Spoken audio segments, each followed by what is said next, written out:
Hey guys, as always.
Start getting ready then, clearly.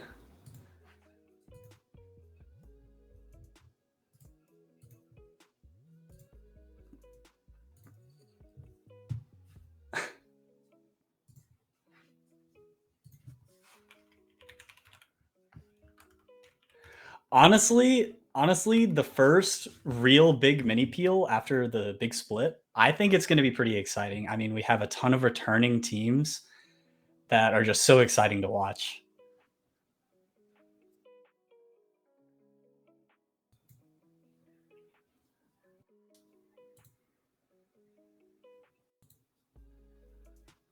Yeah, just under the same name, under a different name, yeah.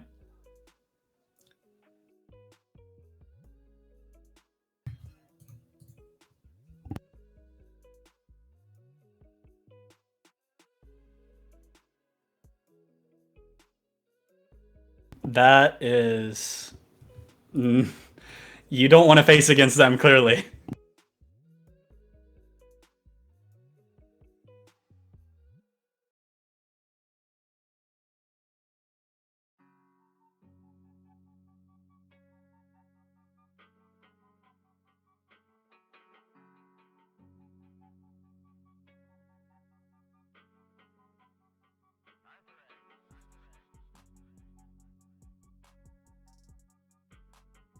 Ooh, Walmart Radiant versus Error Code. Both teams that I've seen at least. I think this game might be a really exciting opening game.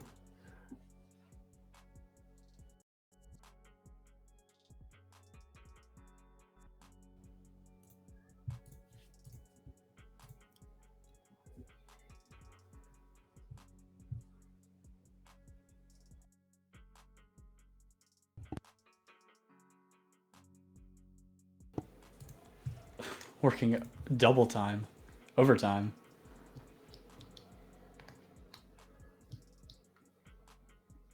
Yeah, we should make a donation link for Trevor for real.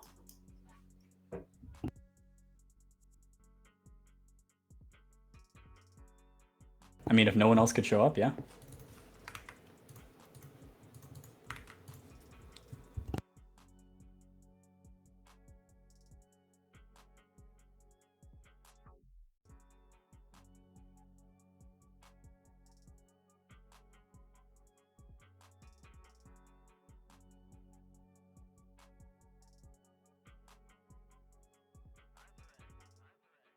Have they all?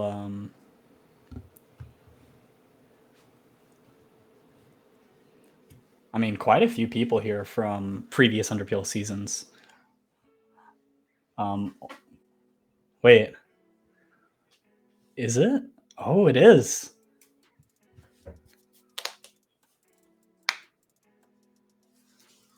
Um, yeah, I'm not quite sure, but I do know. I know Fick. I know Kaiser. I know Dr. Turnip. I know Bird. This looks like an exciting game for sure. I think you've seen actually quite a few players that have improved a lot since the last Underpeel.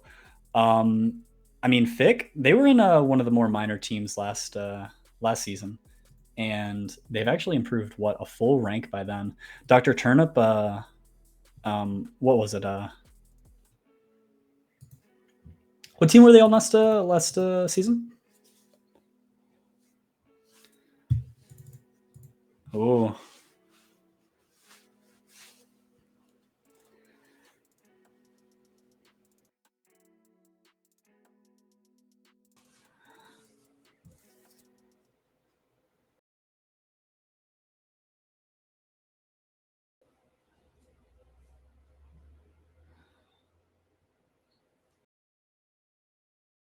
Yeah, with Omen, this is going to be some powerful pushes coming out by Walmart Radiance.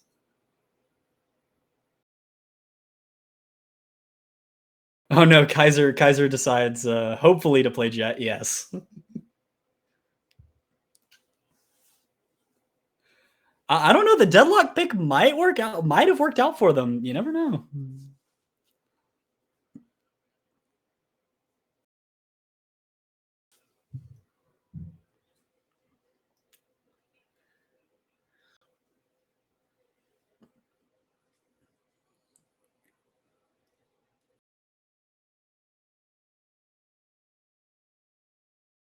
So Zon apparently has been muted somehow.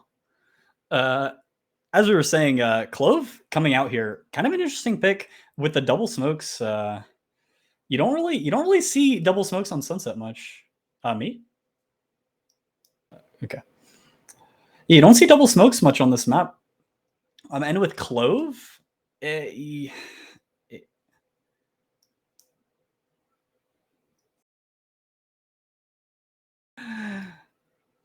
your mic good now, Zon?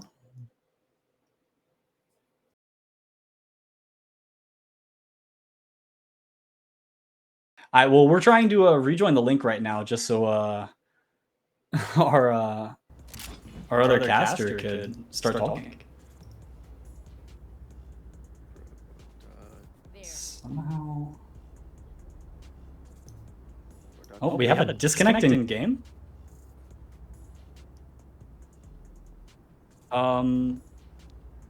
Yeah, we have a disconnect out from Omen. Hydra. Looks like, well, good timing for a pause, considering one of the casters is down. Aha, can you hear me? Am I there? Can you hear me? I actually heard Zon there. Okay, I am here. You can hear me.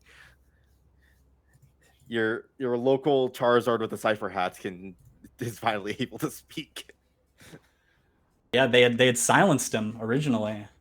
So true. They tried to take away my hat.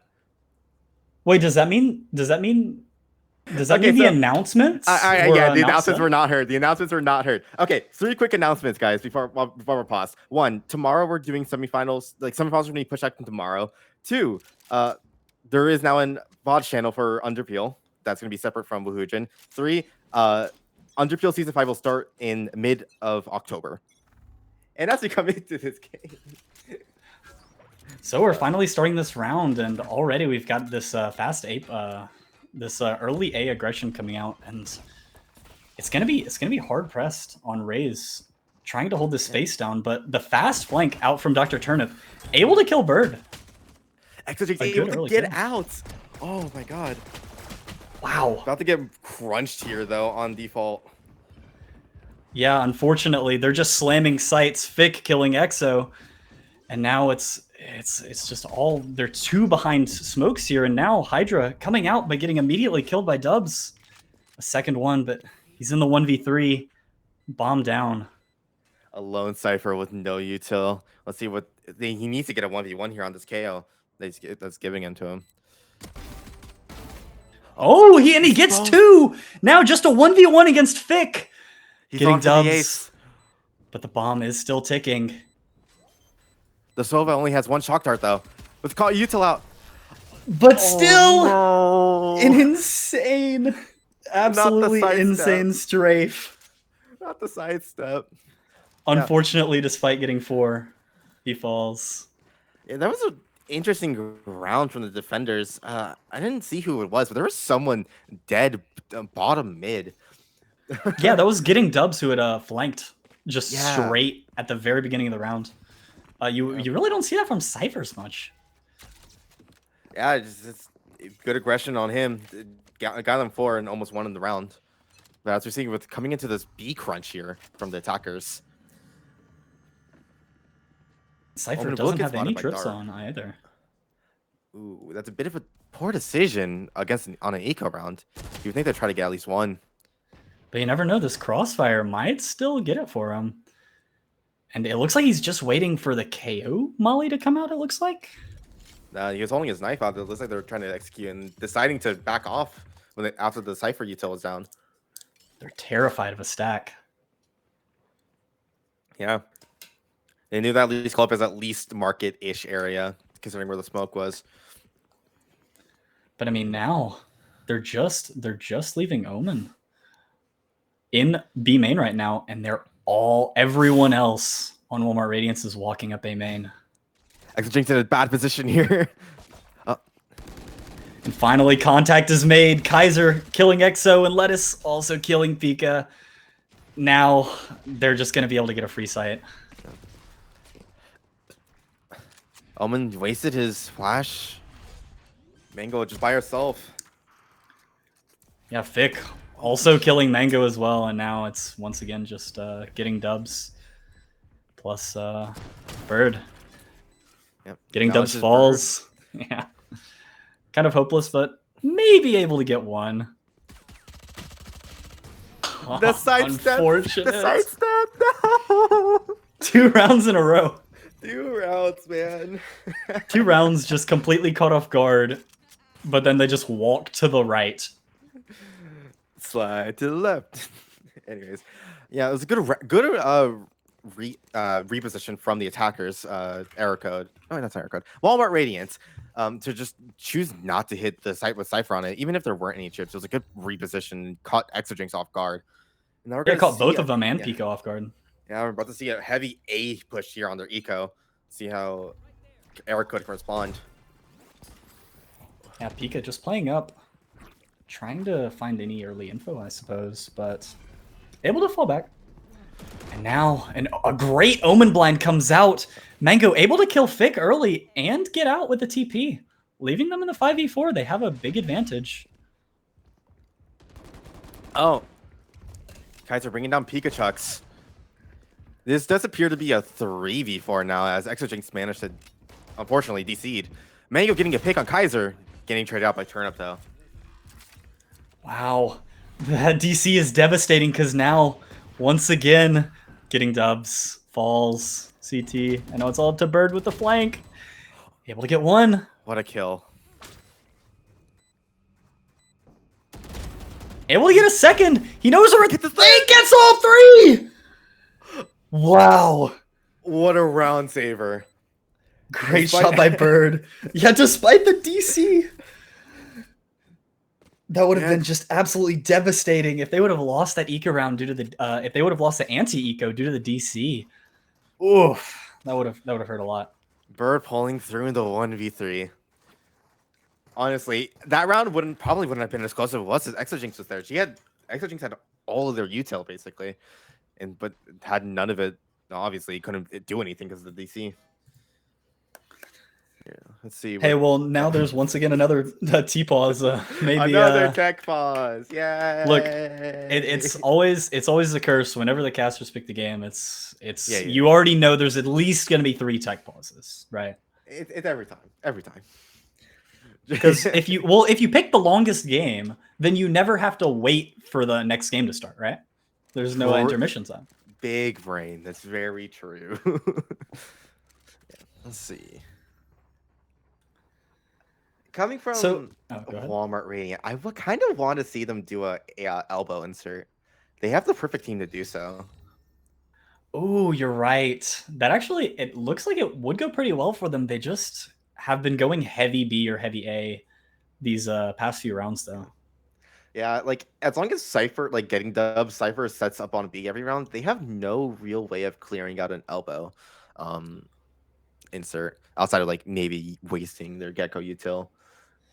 Yeah, but even then, I mean, Pika hasn't been using the flash early. So, and if you haven't noticed, Omen has been flashing down elbow. And like last round, they got a really great flash, able to kill Fick early. Yeah, that was a good flash by them. But I mean, if you just lurk elbow, waste the Omen flash, what are you gonna do? I just kind of want to see how much tech Fikris has on Sova. Because depending on how much they know and how optimal they're able to use it, they can get a lot of info on this map, especially against people who might not know how to properly fight against it. Look, I can tell you, Fick is a hard. He always gets a lot of prep, right? I used to be on his team last season. I was on a pair with him. He got a shock dart for the Ascent Killjoy, the Killjoy alarm bot, right? He got like a couple double shocks. I think he got one kill in a practice match with the double shock, which was really funny. I know he prepares a lot at least. Yeah, I would hope so. Every Soma made should prepare a lot. Same Look, with KO. if you're not, you're kind of doing something wrong. You're trolling yourself. Exojinx seems to have returned. Are they Finally? moving? They're moving. Hopefully, we'll be live soon. Is there no R's ready? Oh, there we go. Sending out the R's, waiting on attackers. Nice. Seems to be going for yeah. Seems to be going for a heavy V push. They're probably just going to try to get the ult orb on B, considering how close Sova is to their ult. So they're at 6 out of 8. You see, once again, the Cypher setup where they don't have the trips, especially recently, this has become super common where teams obviously know to throw this raise, or in this case, KO util, and then the Cypher will put down the trip afterward. But it looks like this time, they might not even need it. Yeah, Bird getting spotted by the Cypher cam. They know that there's at least one person bot mid right now. They're just onto the site for free. Wow. Cypher tries to swing out, getting dubs, able to get one, but traded immediately. Hydra killing Bird, too. Yeah. Now all immediately a 4v3. And now it looks like it's just going to be the typical Sunset B main sit in B main after getting the spike down. Ooh, that was a wasted Omen flash. That might cost him the round there. Wow! What?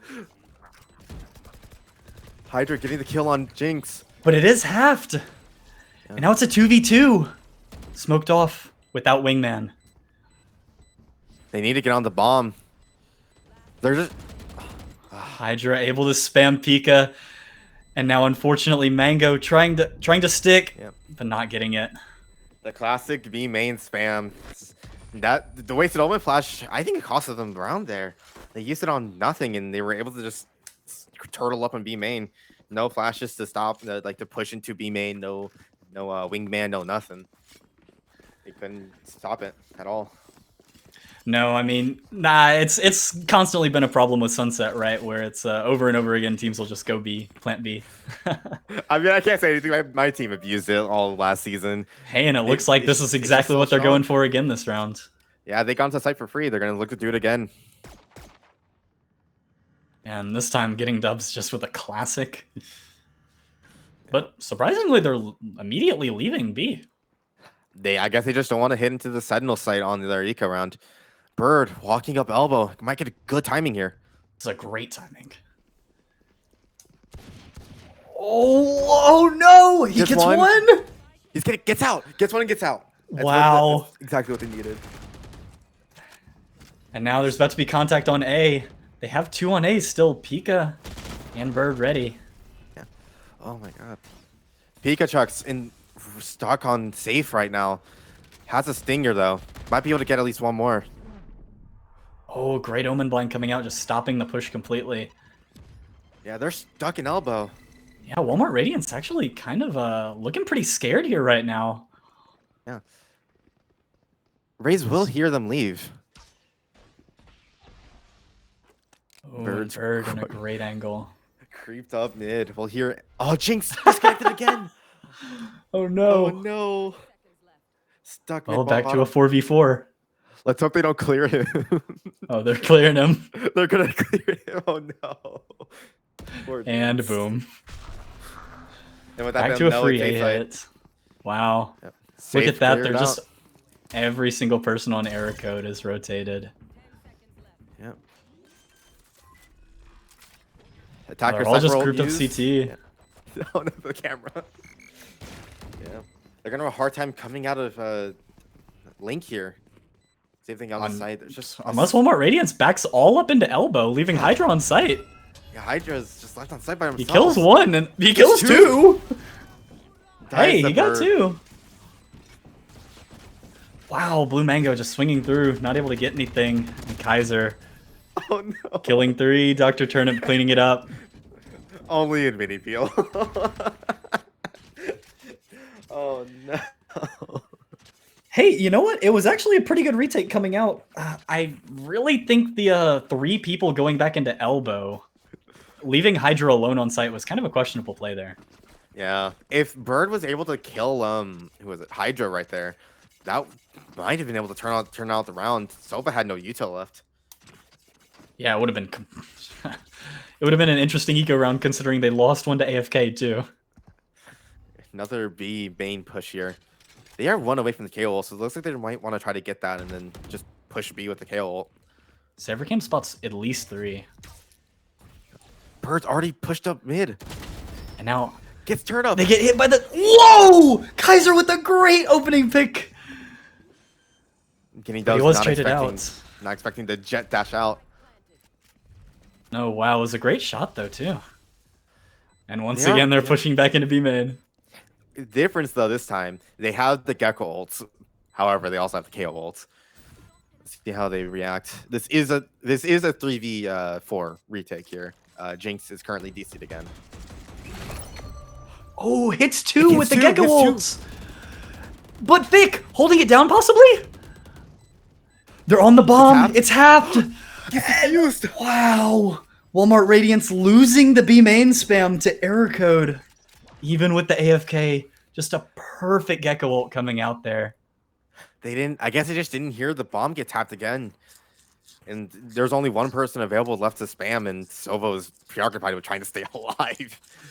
Yeah, no, Fick was terrified. Surprisingly got one, but still couldn't win him the round, unfortunately. Seems like Walmart Radiance will want to hit A here, probably with the KO ults. It is online for them. Yeah, I'd like to see kind of a faster push, but their slower pushes have been working out for them generally. Yeah. Just a reminder, for Erico's side, Jinx is still DC'd. Kaiser. Oh, wow. Kaiser with a great opening pick. Pika was just out of position, had pushed all the way up elbow, and the contact worked so well for them there. They're going to get a free A site. Turnip got pinched. Mango with the great on top of the box angle. Turning this into a 3v3. Yeah, 3v3, yeah. No. Walmart Radiant, Turtle on site. Mango on top box, but somehow gets an insane flick. And now it's just Kaiser still with a 3rd and a 4th. Man, Kaiser's been going crazy. Check him, PC. Kaiser is probably one of the, honestly, one of the best pickups in this entire tourney. They are so good for their rank. Like, he's 11 and 3 right now. Isn't he only diamond? No. Hold on, I can't check right now. I think his peak is plat. There's no way he's plat. Wow. Hold on. Looks like this time we're gonna have a tiles push though, which with 2 people instead of just 1 mid lurker. They've kind of tried to adapt because they've gotten crunched a couple times mid. So Bird's walking up to elbow. Gets 1. Gets 2. Gets both. Wow. How? Well, he caught 1 off for free, and then it was just a 1v1. Great patience, and now it's a 5v3 immediately. 10 seconds into the round. Yeah, Dr. Turner getting spotted in B main. Dubs hearing all of them just. He's gonna replace the trip. Oh, and the knife is broken, so the trip is gonna be there. Sova Shock's likely empty right now. Yeah, let's see. Sova has 1 shock, choosing not to use it. Oh, getting dubs with a trip kill and then Bird on the crossfire. 5v1. But Dr. Turnip able to get 1. Yeah, gets the flank. I expect a save here. Yeah, but you never know. That Spike is. Jinx 30 trying seconds? to give. Yeah, Jinx is giving Turnip the 1v1. But Turnip's not going to be ready for it. No. Oh, not the knife. Oh! No! Oh no! Oh no! The perfect timing by Turnip to turn around. Turnip sense a disturbance in the force. Oh no! What terrible timing. Wow. Yeah, Turnip just saving here. They really need the money because that was kind of a devastating round for them. They lost one, won one, and then lost one, which a lot of times just kind of screws with your eco hard. Yeah, they still will be able to full buy considering Kaiser is at max. Yeah, 9K. They still have this KO ult. They've had it for what 3 rounds now. I want to see them use it on here on A. It's been 4. Jeez. Use it anywhere. Just full hit a site anywhere. I mean, they've been constantly just contacting up, so I don't think error code would be able to expect just a fast push here. Cypher will spot the Omen on A Link. Here comes the push. Well, they expect the Cypher setup here. Wow, getting dubs with a perfect spam. Oh, not quite getting lettuce, though, and Dr. Turnip also getting bird. The Clovolt comes out. Kaiser knows they're on top of the box. Wow. Kaiser able to win the fight against Exo. 3v3, though, after Pikachu. Able to spam lettuce. Pikachu getting Kaiser. Bird dice your ult. 2v2 now, and Hydra low on HP. Dr. Turnip in a really terrible position. Yeah. They do have Wingman to put on the spike. Hydra trying to spam Gecko. He's missing. Wow. Oh no. Oh, Wingman does get killed, but a perfect spam by Mango, killing both Hydra and Turnip. What a beautiful spray from Mango. Yeah, I mean, they were both low. They were just able to both be shredded by those 40 damage Vandal bullets. Yeah, that was... I have to say at this point that they could use that KO ult. That round would not have been nearly as close as it was from the Cypher, like setup being there, if they just KO ulted. I'm just assuming that they just forgot about it at this point. I guess so. Honestly, I've seen a few past of these few rounds. Their A retakes have kind of been a bit poor. Their B retakes have just been typical B, right? Yeah. And it looks like this is the round they go B. No unbreakable trip setup, so they might just be able to get on the site for free. Bird. Yeah, and Cypher's not even playing. Oh, they're getting 2. Does get traded. That will set back the attackers, down again. Though. The KO ult's down again. No. How are they going to use it if they don't have it? It's rotating out. Pika checks here to watch the rotate. Wow, Pika just immediately getting 3v1s killed. Now it's in a 3v3. Yeah, with that Cypher. Wait, did Exo DC again? No, they're just waiting. It's a race for A. The, ult. Yeah. Let's see if Exo can catch him. Not quite catching Fick. Wait, Exo, here's turn up. Great kill. Wow, great kill with the Sheriff. Now both of Walmart Radiance getting obliterated by ults, Ray's ult, Cypher. Yeah, what a great use of Ray's ult. Just being able to distract the Fikris so that getting devs can get the kill on him, and then using the ult itself to kill Hydra. Great use. Yeah, it was kind of like a meat grinder there almost. Yeah. Unironically, that is probably one of the best ways to use Ray's ult. Let's ignore the fact that the satchel was a bit unoptimal, but it's fine. It's Minipeel. Look, if you bounce 20 meters in the air instead of 20 meters horizontal, it's intentional. Totally, it's intentional. Their crosshairs are off. It's fine. It worked there. So we're gonna see a default coming out. Seems like a try to go for an A fake with the spike on B. Ooh, but this time, Erico deciding to get a little aggressive. I think that's the first round they used the Omen one way on A main. And now look at this. Walmart Radiance just stuck, and Bird once again getting aggressive here. Unfortunately, Turnip killing him with a classic. Yeah. Not the kind of engagement you want to see on their against the eco. Giving the gun to Turnip. Yeah, over and over again, you've seen Bird push, and occasionally Bird's gotten some great value, but not always. The Omen one way's down, and Mango deciding what to do here. Yeah, to But break it looks like the... Oh, sorry, go ahead. Oh no, they're rotating out. Oh no. They're rotating out right as Walmart Radiance are hitting A. But I think this might be their plan, just to play an A retake. They know how bad Walmart Radiance's retake is, so they're just deciding to give it to him. Yeah. Let's see if they use KO holds to stop the retake this time. Hopefully. Pikachu's getting the pick on Kaiser on a link. Now, once again, you see him just in elbow. 3 people in elbow with 1 person on site. Walmart Radiance is going to have a hard time here. The flash shows that there's 1 on site. Turnip caught out. But Lettuce swinging out and getting 1.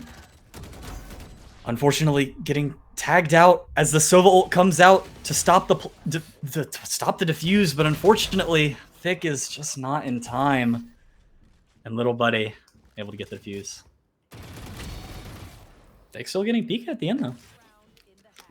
Despite losing the round, that was a great eco from the Walmart Radiance. Getting 4 kills, getting the spike down, making them waste their Cypher ults. Great round. Yeah, I still think they'd have more success if they just stopped playing in elbow, though. Yeah, they would. We're gonna see another default here. It's bringing the spike to A. Looks like Jet wants to get aggressive here in A main. Getting dubs, missing a Cypher one way. Good to see. Oh no. Understandable, really. Hey. B main early. What? Exo kills Turnip with a boombot? Exo Jinx, he needs a post-mortem trade on himself. Oh no, on for Bird. I'm right. I misread that entirely. Still getting dubs. They know there's at least 1 person in B main, and now pulling rotates over. 2 on each site, and mid is just completely empty. And the spikes by Self in tiles here. It looks like the Walmart Radiance don't know where they want to end. Looking like they're going to try to go B here. Might be a bit slow, though, because A main's been cleared out. The only thing they have left to break the strip is KO ults. Let's finally go. They used the and getting dubs. Immediately dying to Hydra. Exo trading out Kaiser as well. Yeah. Exo put down to 1 HP, as you're probably going to see this typical B main retake. This time, though, they're leaving Thick on site. Yeah, Pikachu does have his ultimate, though. Sova spotted on site. Oh no, he gets blinded by his own teammate. Still gets 1.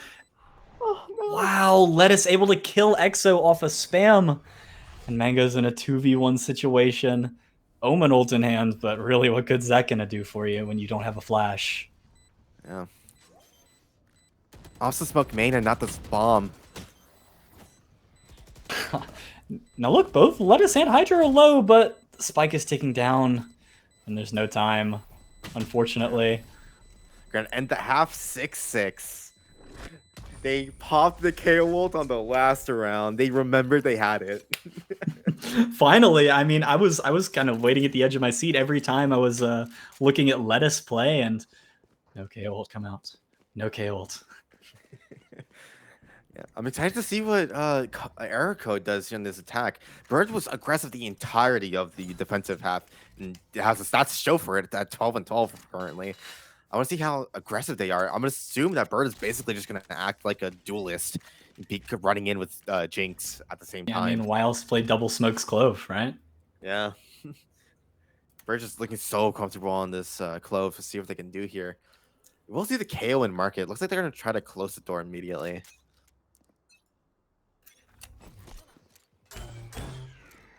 Typical A crossfire setup, but wow, just a fast satchel in by Exo to kill Lettuce and getting dubs. Yeah. Looking to be lurking top mid. Almost a whiff by Hydra. Back on B site, Dr. Turnip killing Exo and Bird killing Dr. Turnip. Putting him back into 3v3. Omen's one shot though. Without any They more wasted their Omen Omen flash. Only smokes. Echo Flash blinds all three. They know exactly where they are. Whew. They're just stuck here waiting for the smoke to come down. Bird in an upward position, and Kaiser also killing Pika. It's a 3v1 all of a sudden, but the spike is sticking down. And unfortunately, Mango just gets obliterated. Kaiser Hydra all swinging. Yeah. It's a bit of a mistake on the post plant. Mango should have been fighting with Bird and Pikachucks. Or on the other end, they could have all just been B main. They probably all just wouldn't be main, yes. Let's be so real. It's we gotta abuse it before the map gets changed. Hey, you did see first round though. They had this explosive push market and immediately got that first pick. Yeah. That first pick onto Lettuce just really put the round in their favor. Unfortunately, the post plant just ruined it for him. Don't know if they'll be able to do it this time though. Hydra with the Outlaw on top mid. Oh, he gets smoked off and just barely misses Exo. But Exo isn't able to get into market fast this time. Yeah, and Walmart Radiance are ready. He's missing the door. Okay, wow. That was something else. Look at this. Bird lurking up, A main. Unfortunately, Fix sees him and kills him. Maybe if he would have gone... Oh, Hydra killing, getting dubs mid as well. Yeah, smoke timing is a bit off. Allowed him to get that pick. Exojinx still stuck in mid with a shorty. Gets killed by Lettuce. That's all to two people, and it's not looking good for him, honestly. Omen's backside. Well, they know. Yes, they do. Yeah, they do now. Now it's all Pika and a 1v5 trying to break this trip. Somehow able to kill Lettuce through the smoke, but then gets spammed out. Yeah. Hey, they managed to, still a good eco. They managed to get a one and then put the spike down. Some really good money for them. Yeah, it's fair enough. As long as you get a pick, I'd say an eco round's a success. That's me personally. Everyone for Exojinx managing to buy full armor. This Outlaw will still be deadly for against Jinx. And I mean, Exo's really the person that's coming in first. Yeah. This time, they're set up B main. Seems like attackers want to do a default here with bringing that spike over towards A. So getting some pressure, solo pressure on B main. Hydra once again just missing the shots because they're getting smoked off top mid every round now. And they know that the Outlaw's top mid. Hydra's currently looking at a wall. Oh. Wow, getting Lettuce in market.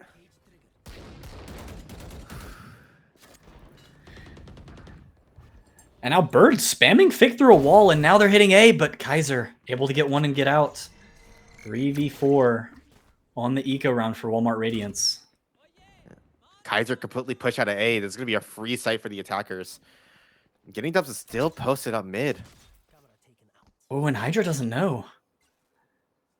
Is Getting Dub's going to catch him off? Oh, it looks like Hydra is playing the smart decision.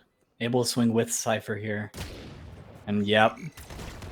Assassination. Right in mid. 3v3 retake, but the spike is sticking down, and they will have... Pika will have Gecko ult here for the retake. Yeah, but Jinx in the perfect position to help. Does get one weight, though. Oh, the Gecko ult getting tagged. 2. It's all up to Turnip. Getting 1, but 8 HP. Bomb's not enough time here, unfortunately. Doesn't get flashed. It gets straight picked out anyways. Unfortunately, the pre-aim was just a bit too long. Pre-aimed just a bit too long before swinging. Yeah, that was, despite everything, that was still a good eco from Walmart Radiance. They managed to get 3. They didn't defuse the bomb, but still got some good picks. And Kaiser buying the op. Already, wow. Yeah. On attack is, or it's not on attack. Kaiser top mid. I'm kind of surprised they're top mid though. They've been getting smoked off every round. Yeah. Seems like he wants to push out of the smoke, try to get a timing here. Or not. Nope. Nope.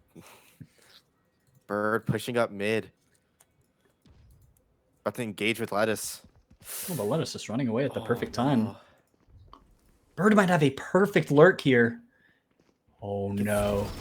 Oh, there's one down. Bird killing one, but Dr. Turnip killing him. Not cool. They didn't wait.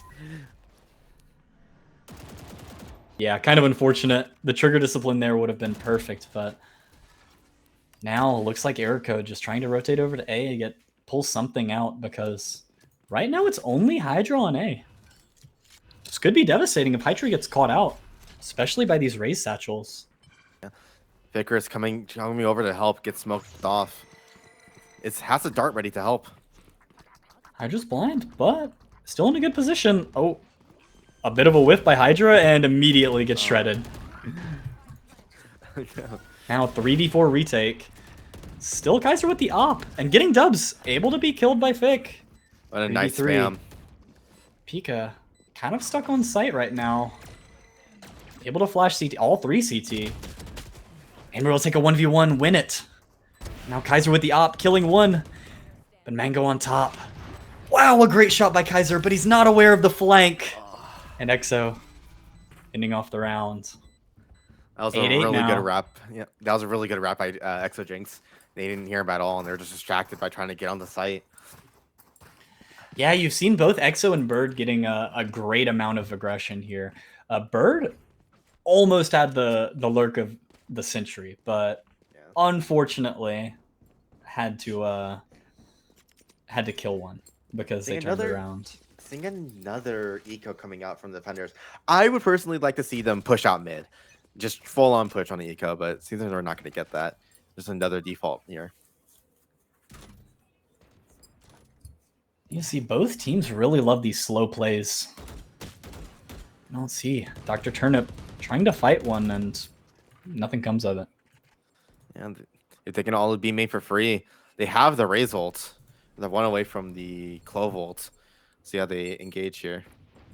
It seems that they're just waiting for getting to see what he sees on A. But I mean, while that's happening, they've gotten 3.5 people rotated toward A. Fick is just CT. And what happens when getting dubs lurks up A?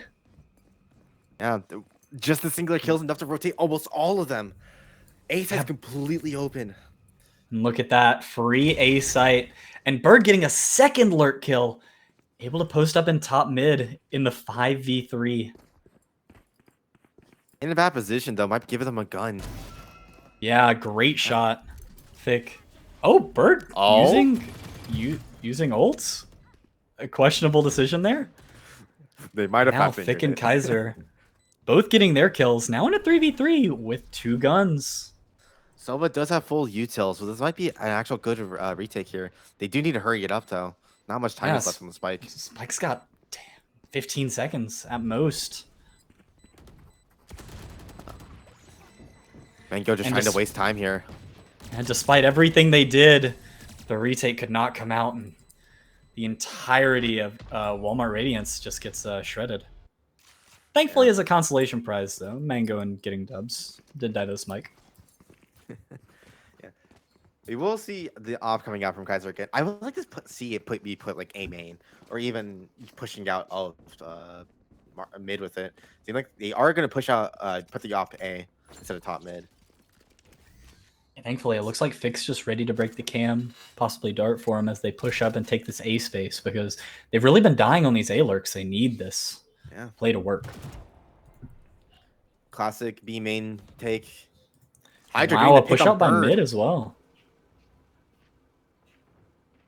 Turnip will be heard rotating out. Unfortunately, Hydra just assassinating him through the smoke. What a great push by Hydra. ExoJinx wary of Hydra still here. And wow, unfortunately, Exo able to get Hydra just because of a smoke disappearing at the wrong time. Back on B, Pikachu kills Dr. Turnip. Yeah. And now they have B. Spike down. Now they're going to have to play post plant.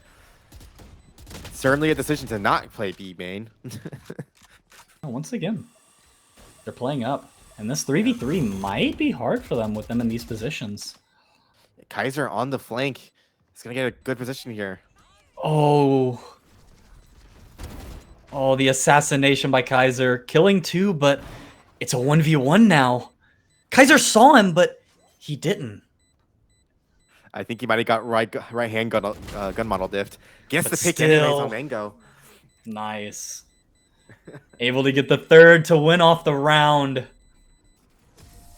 Walmart retakers is crazy. Walmart retake. I've been playing retake, I bet. Kaiser coming 22-11. Kaiser is putting in numbers for this game. How many 3Ks or 4Ks has he gotten now? How many multi-kills? Has it been like 5 now? I think you're on 5 or 6, yeah. Most of his kills have come from multi-kills. You just see these like explosive flanks or explosive rounds with jet knives. Yeah, we're seeing another eco coming out from Walmart Radiance. It seems they're just going to keep doing the same default here. Both teams are. Getting aggressive out mid. See what Hydra can get here. Oh, getting dubs with a great lurk on Fick, but Kaiser with a push-up elbow able to kill. And now Hydra with a great push with the Bucky up tiles. Oh no, Berg disconnected. That is devastating. Oh, and it looks like Walmart Radiance in a tough position here, honestly. Even though it's a 3v4 right now, they've got bad guns. Yeah. Hydra is in the perfect position for if they try to rotate, though. Appears that they're just trying to go B. I don't know. It looks to me like Ericode is aware of Hydra. They might be. They know he was mid earlier. He will hear this rotate, though. Oh, and he could get 2 here. If he plays Only it has right. a Bucky, though. Oh, and not expecting the people behind him. But Bird is DC'd, so he didn't get traded. Mango's still killing Hydra, though. 2v2. Everyone except Dr. Turnip has terrible HP. Yeah. Able to get the plant down A, and now it's Mango and it's Mango and Pika. Yep. Lettuce was able to pick up a gun. Does have ult for this retake if they want to use it. In a bit of a weird crossfire. There we go. Pika checks go backside. Yeah. Still, once again, the time is ticking down. This is good shot. Not playing in a good position. Oh, but the Kekamali does come out. Pika might be able to stall this with all this util. He kills 1, but Dr. Turnip's on the bomb. Pika swings. Can he get it? Turnip No. barely doesn't get the bomb. Wow. Sorry. Yeah. Turnip, just not enough time to get on the bomb. Yep. I'm going to see another tech pause come out. But this time it's a timeout because they've run out of tech pauses. How many DCs have they had? 3? As I said, at least 3 tech pauses. This is the third, so they have to use attack. Mm-hmm. I kind of want to see Walmart's Radiance push out an A main a bit more. There's so many free picks just waiting for them there, especially when getting those is just lurking almost the past, 3 rounds, or at least him or Bird. Yeah, I mean, you saw the round where they pushed mid. It was great. Yeah. They immediately got the pick early. And when they pushed on A at the same time as they pushed mid, they got so much space for free. Yeah. If they're able to find these good openings, it would be pretty powerful, I'd say. Bird managed to reconnect within the attack pause. That is a good sign. I would like from Eric. I would actually like to see a fake. Fake A, go B. It's because Walmart Radiant seemed really gullible to all of these pushes. Yeah, they've been rotating so hard. Yeah. See, we're going for just another B push with Bird going down mid. Let's see if Hydra can contest him properly. Gets smoked off again, but able to get 120 damage on Bird. Oh, Bird let that 1 HP. Kaiser posted up about the spot, getting dubs. Gets the kill. Now falling back. 5v4 and Bird on 1 HP. Kaiser's posted back up A main. And is Bird ready? Is this a really wide angle for an off to be? Ooh, but Bird is ready. Able to kill Kaiser. What a nice shot from Bird. Look how Error is split up. 2 in elbow and 2 all the way up B main. Might be a perfect fake by them. Not anymore. Turnip's still here on site. Not anymore. Let's kill our Mango. Not anymore. What a lovely flank though. Look at where Bird and Jinx is all the way in alley. Oh, if they would have gone just a little faster, they would have had a perfect timing. But they still might have a great timing. Already in market. They know that they're stuck back site still. Diffuse coming out, but they've got Gecko ult for the retake. It getting canceled by the KO ult immediately. Wow. The retake getting cleaned up by EXO. Coming out with a great flank through market. Yeah, that was a really good round by Error Code. Gaining that double flank coming out from A after getting the pick on Kaiser, which is beautiful. Hey, you know, in the end, they actually did do the A fake. Yeah, they did. They did indeed. It was just a bit unconventional. Yeah. Turnip didn't fall for it, but it's fine. We're seeing another eco coming out from Walmart Radiance. They're still doing the same setup. I want to see some more aggression coming out from them on this eco. Oh, it actually looks like they are. Yeah, I'm seeing the A push. Yeah, Hydra's also got an aggressive mid. Unfortunately, Bird does just kill him. That ult will spot Kaiser. Forced to retreat. But no, Kaiser's just pushing back up again. Able to get one with a great headshot with the knives and just immediately running out. But Kaiser looks to recontest. Let's see who wins this duel. Jinx is walking up. Ooh, Kaiser misses some shots and EXO able to kill him. And now all it is left is Fick on site. Some interesting whiffs coming out and EXO finally killing Fick. Yeah. Jinx left that EXO Jinx left at 22 HP. You might want to just go for a push here, try to get as many as you can to get his ult. Turnip getting dubs in mid. What a great kill. That'll give them the gun they need to start do a proper retake. But I mean, look at this. Look at the time. If they go slow flank, this is it's not going to be good for them. Yeah, they need to hurry here. Peak is even aware because they're making noise. Killing both of them. Ending off the round. 12-9 match point. Yeah, the Walmart ratings just aren't able to handle the aggression as we come into this next tack timeout. Walmart ratings really just need to get more aggressive in this A main push. They're just leaving it open almost every single time and just not capitalizing on it. I think their A push has actually been pretty well, but the problem is that they're kind of just getting picked off at bad times. When you have only Kaiser pushing A main, it's a bit inconsistent. He's your big fragger, but if you're not able to get that frag just one round and they have a free A site, it just becomes so hard. And Hydra's basically playing by himself in mid, not getting much help from Lettuce. Seems to be might just be a communication issue, but he's been getting picked by Bird almost every round now. Yeah, I mean Bird, just the Tiles menace coming out. B main and Tiles, Bird has been pretty dominant in. Yeah, let's see how they change it up, because if Walmart Radiant don't change it up, they're looking to lose on match point. Does look like they're getting a double push A main instead of just Kaiser. It's a step in the right direction. That is a change. That is a change.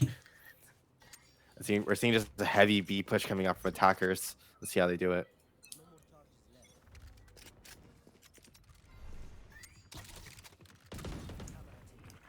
Never came a shot. Yeah, Cypher came. We'll see all of them. Trip broken. But one trip still stays. And Dr. Turnip able to get Bird. Exo and Pika getting killed, but 3 more going down. Hydra, Turnip, and Lettuce. Now it's all left to Fick and Kaiser. Mango getting aggressive. Trying to get something. Wow. From a 3v2 to a 1v2. Because Bird couldn't find anything with the Clovolts. And Mango was caught out too aggressive. They have the Sova Dart for this retake. No cages left for getting dubs. Wow. Get shot. Great round, actually. They didn't want to play retake. Turnip getting those picks was so vital. Yeah, actually, early in the round, did you see that Cypher trip? It was in like the middle, or like right after B main. Yeah. And it hit 2 different people to get kills on them through market smokes. Yeah, I like doing that here if I notice that they aren't breaking the left side of the unbreakable trip. It just catches so many people off guard, especially duelists that not duelists, initiators that love to come out into that left side. It just gets them every time. And we're gonna see a default coming out from error code. Seems like the Cypher wants to get aggressive here on A. But still, once again this round, Kaiser getting aggressive A main. Wow, great shot to kill Mango early. Getting that early pick, but if Kaiser keeps being aggressive and loses the fight. Yeah, that can spell disaster. Look at where Bird is, so close in mid. Kaiser opting to stay a little safer as 2 unknown people in error start creeping up. Kaiser might get the worst timing of his life here. Unfortunately wasn't ready, but Fick was ready. Unfortunately, Exo kills him, and Pika pushed all the way up mid, killing 2. 1v1. Turnip versus Exo. Exo's 1 HP with the Raze ult. Well, that's long enough for him to clear the angle. Oh. Exo could hear Turnip, though, and he's ready for the fight. Is Turnip ready? No, she's not. Unfortunate. Exojinx winning the game with a triple kill. Wow. Certainly a game to start off the tournament with. Those mid pushes were crazy that last round by error code. Yeah, they were getting picked off. Bird getting picked off, but getting traded by Pikachucks. Pikachucks won him that round, really. Yeah, overall a pretty fun game, even considering the 3 kind of tech pauses plus 1 extra. Let's see how the other games are doing. Just an update for the other games. To be decided, it managed to lost to Admirable Kittens. So Admirable Kittens will be going into semifinals. And dying kind of sucks versus Team Eon appears to still be going. What are those teams? Battle Gnome. I have Battle Gnome. Sharkbait, Ches, no.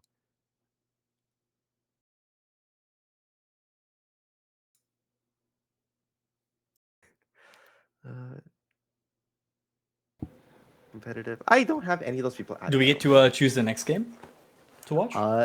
Yes. Oh, nice. We were just waiting for other games to end. I'm actually kind of surprised, considering that was a 13-10 game with 4 pauses. Yes. Well, at least the games might be over, but they're not submitted on the OPL. Let's see. Team Eon, who is on it? Nixies, Zodiac, Wintermute. Do I have none of those people added? I don't think I do. That's crazy.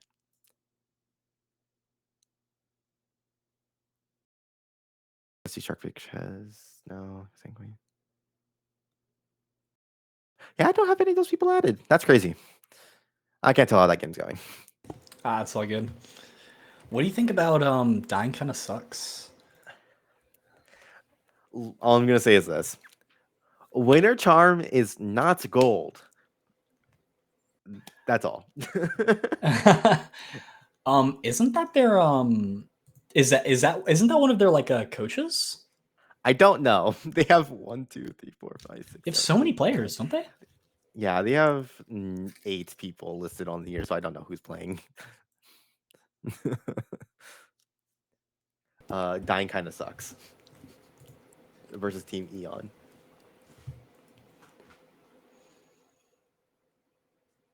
Okay.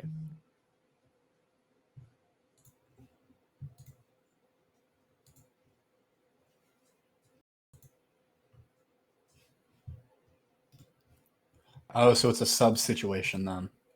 Okay, that makes more sense.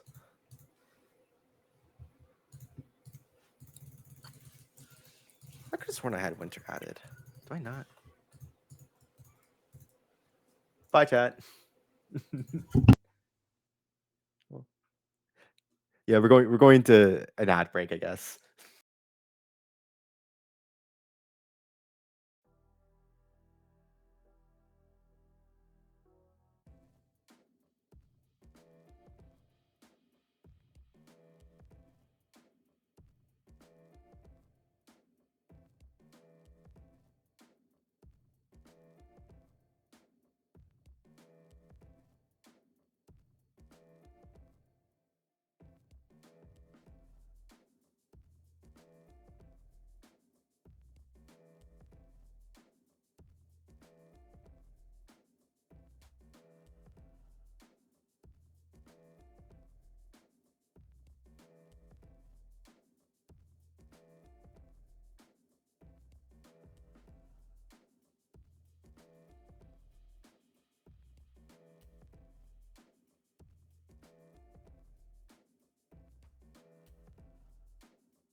Hey guys, we're back. Come back, chat. Don't forget to add us back as the emoji thingies. Yeah, there we go. Cool.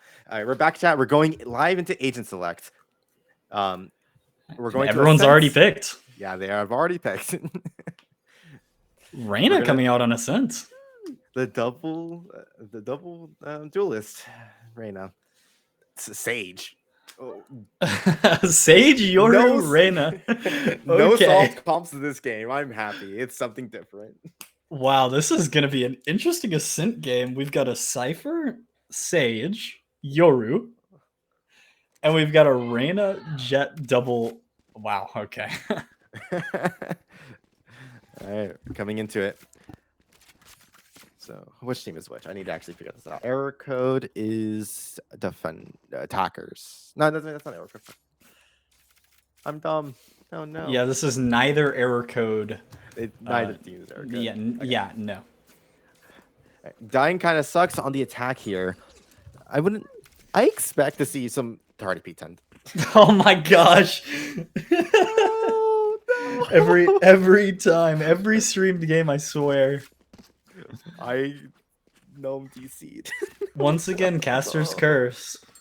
You're cursing all of them. Anyways, I expect a lot of mid aggression.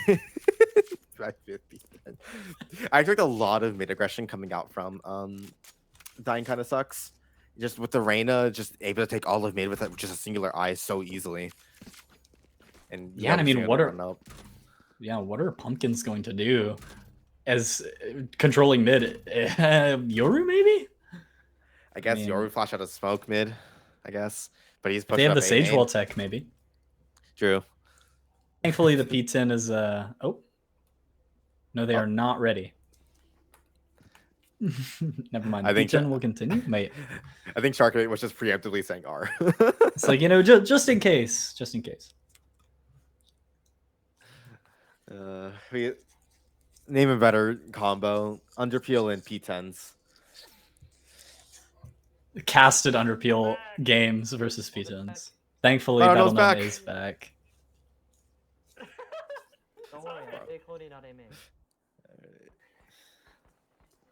All right, seeing a typical A push coming out from attackers here, looking like they're just going. Yep, looking like they're going to do a split here. Reyna going up mid. Let's see how defenders react. Look at Dusty though; he is ready for the Omen Flash, and Sharkbait being able to play out this Omen Flash might be a meat grinder here. Yeah, they're going to try to combo the Omen and Yoru Flash together probably. Looks like we're about to finally go live. And yeah, just as you predicted, Reyna is going to be going mid here. Yeah, it's just free value. So you can just run up after smoke on mid. With a one-way coming out. Perfect Omen blind, but Sharkbait not able to get anything off of it. Ooh, a wasted Sova dart. Better than an Omen blind at least. Because, I mean, now, Pumpkins... I'd say with the advantage, being able to just take mid for free here. Yeah, they've all rotated towards A, and there's only two people on like very top of bottom mid near CT. Oh, but the double lurk, Sharkbait. Not ready for it, getting dinked for it, but not falling. Wow. Battle Gnome able to push all the way up mid. But then getting shot from behind and the whiffs coming out. Oh no. Battle Gnome still does die, but it's a bit questionable. Now finally an A hit coming out. Dusty getting caught out by Giggle. And now A's free. Yeah, Dying kind of sucks. They're going to be able to get into a really good post-plant position here. Giggle keeping himself in tree and to try to catch out anyone who tries to break the door. Hey, at least they know there's no one close, Jen, but... Sanguine with a great blind. Everyone swinging. Two are down. 3v1 for Sharkbait. One. But is he able to get the other two? No. Gets assassinated from behind. Yeah, that was a good wrap. Yeah, it was a lot faster than you see a lot of mid wraps, right? He wrapped all the way through mid, and it was good and fast, which I think really bodes well. He was He was chilling tree. Wait, the whole time? Yeah, no, he was just chilling in tree. They just wrapped through window because they broke it. Hey, even better. Great lurk. Yeah. We're just seeing more of the same here coming out from Dying kind of sucks. But is it Pumpkins? Yeah, Pumpkins looking to get some mid pressure coming out. Are they about to do some Sage Wall against? Oh, no, they don't. No, this time they are just doing a tiles crunch as you typically do on these eco rounds, but Battle Gnome getting traded out top mid. Yeah, dropping a Bulldog on the guard. That might actually be vital for the defenders to retake here.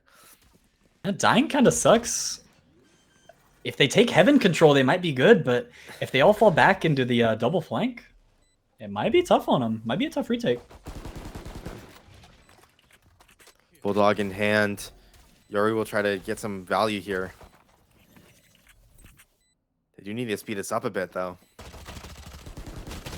And as they do, unfortunately, Cowboy Otter getting 2 and Squirtle getting a 3rd. Final person, Dusty, on the flank, unknown, but unfortunately, it doesn't even look like Dusty's going to be able to get a single... Is Dusty on 1 HP? Yeah, literally 1 HP. He's just going to try to play for an exit here. Let's see if he can get that pick he needs. Oh. No! A good right click, but Sanguine with the running gun. He only needed to hit 1 bullet. What a tragedy. Hey, at least they got a gun. That is true. They got a gun, yeah. But I mean, is that really going to matter when you have a Reyna? Like, Reyna, hey, I think evens out the... If Reyna can get a kill, you never know. Hey, it does matter. It does matter here because Chez has the Odin. Let's see if he does the proper Odin spam. It looks like he is here. Ooh. Was right on Giggle for a moment. But Dusty getting the early kill on Battle Gnome in mid. What a great pick from Dusty. Now, hopefully they're just going to try to slow it down here. Pumpkins have got 3 people rotated on B with the Cypher. But it looks like that's the site that Dying Kinda Sucks is trying to hit right now. Yeah, they have the spike over here as well as 3 of the members. Rain is rotating out. They got to hit the site with the Odin and the Sentinel setup. Look at that. Squirtle just barely living through that first Odin volley. Yeah. Left on 18 HP. Just 1 shot. Your TP does come out toward A. They are... Pumpkins is aware that they could be rotating over to A here. Yeah, Dusty's just chilling in Cubby here in front of tree. Do they... Does open clear him? Yeah, the crossfire with Shark Bait might be devastating for Giggle. But Cowboy Otter, it does have a good hold right now. Or... maybe not. Dusty taking out Giggle. Gets trade on the Cowboy. And a 2nd, and a 3rd, and a 4th. But Gracie with the final 2 kills to end off the round quickly and cleanly. With 4 people surviving. On yeah, the, good anti-eco. Yeah, good anti-eco. They managed to deny a plant too. I would like to see Dying Kinda Sucks. I want to see some more mid presence coming into market here because their market hold is a bit weak, honestly. Yeah, I mean, honestly, I think if they just speed it up a little more, they might be getting more value out of these mid pushes. That is true. Speaking of mid push, you're going to see another one here. They're about to engage with Yoru. Still going to be a bit slow, but Battle Gnome trying to get this 1v1. Unfortunately, doesn't get it off. There will be a wall coming out of tree.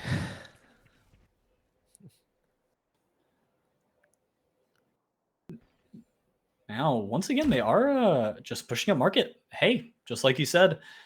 And look at that Shark Bait all the way back into spawn. But this time he is ready for the push. Yeah, he's ready to see if they go into market here. But Battle Gnome winning engagement. But if he keeps going, a perfect shot by Battle Gnome. And now he knows that there's one main. Oh, Splatter killing Battle Gnome.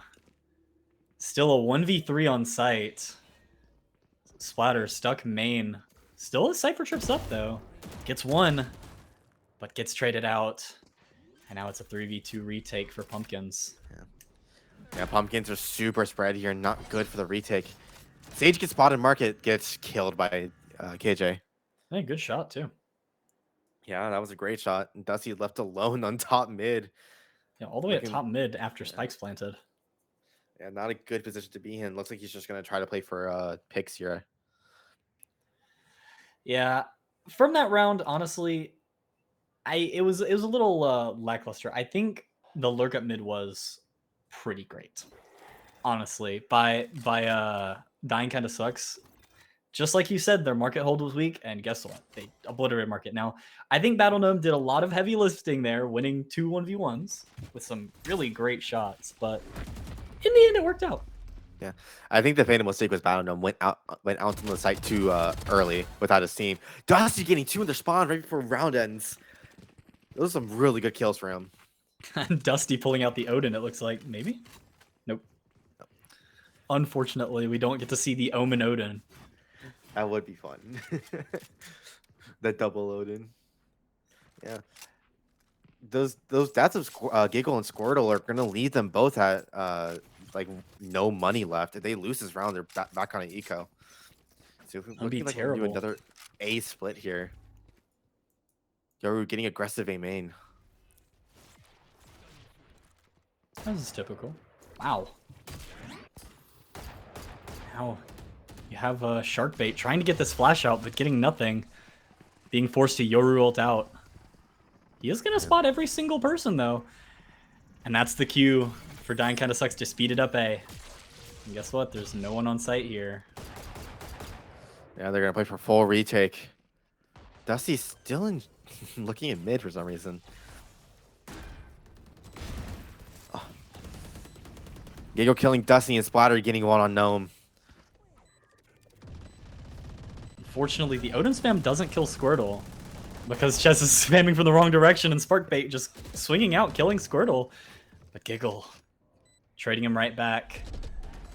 Ches just getting one-tapped by Sanguine. Now Splatter.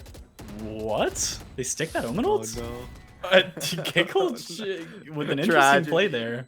What a tragedy. Splatter still going for the defuse, but doesn't have time. Opting to die on the site. Once again, you kind of see this slow play into just an explosive A. You've seen them go A these few rounds through A main.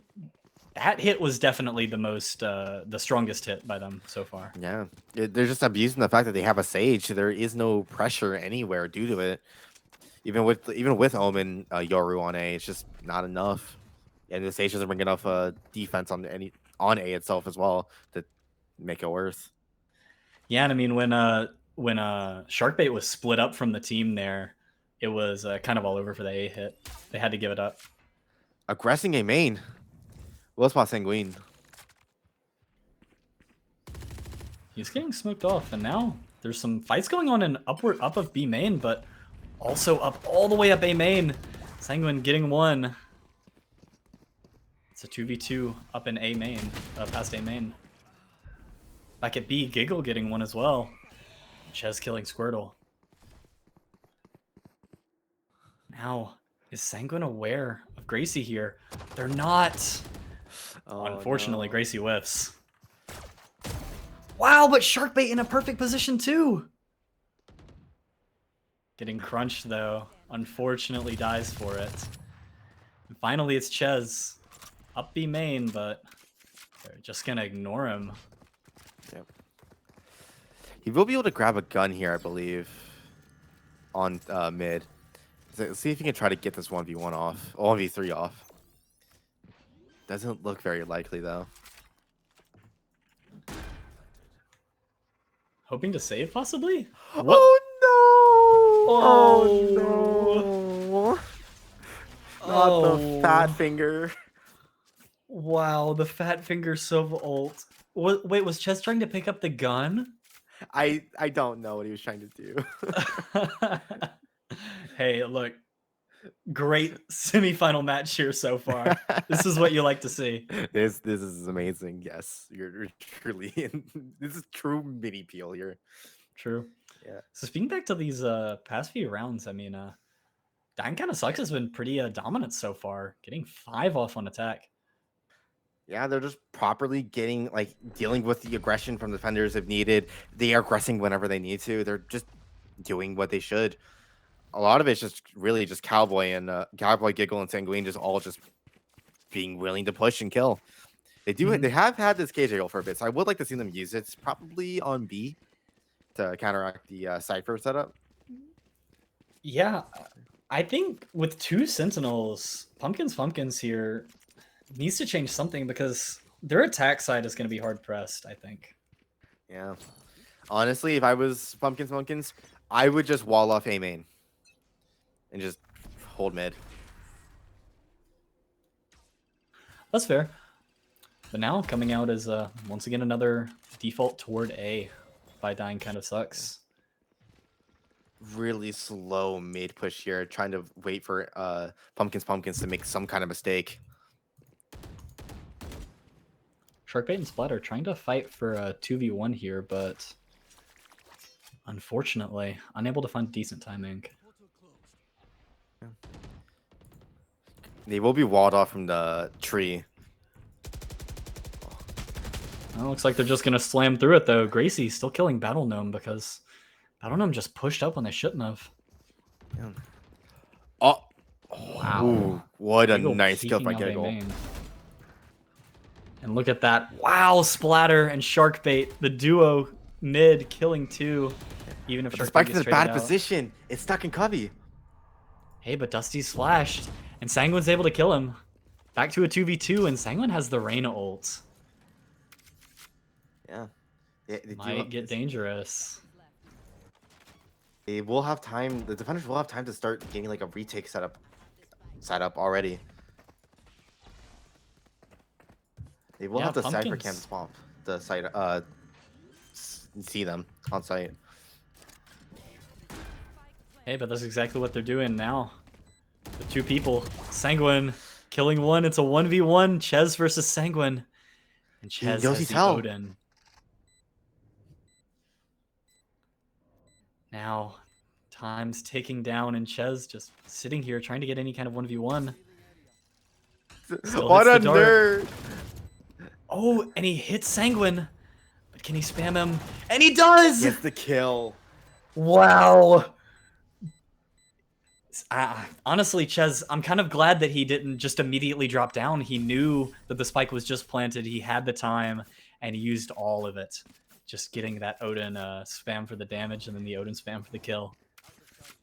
Nerds! Nerds, all of them. Every solo main.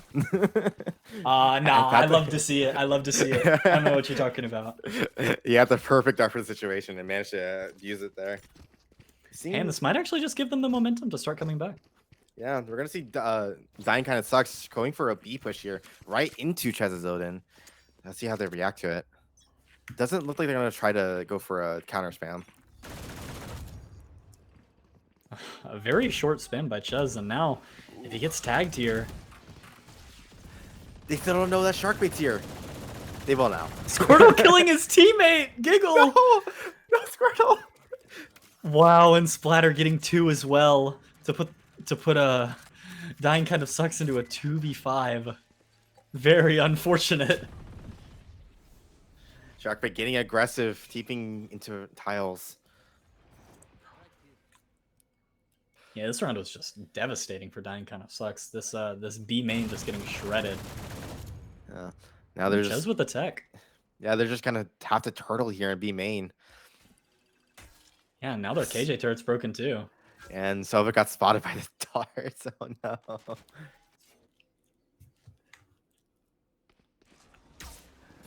The Ches will spot them with the drone.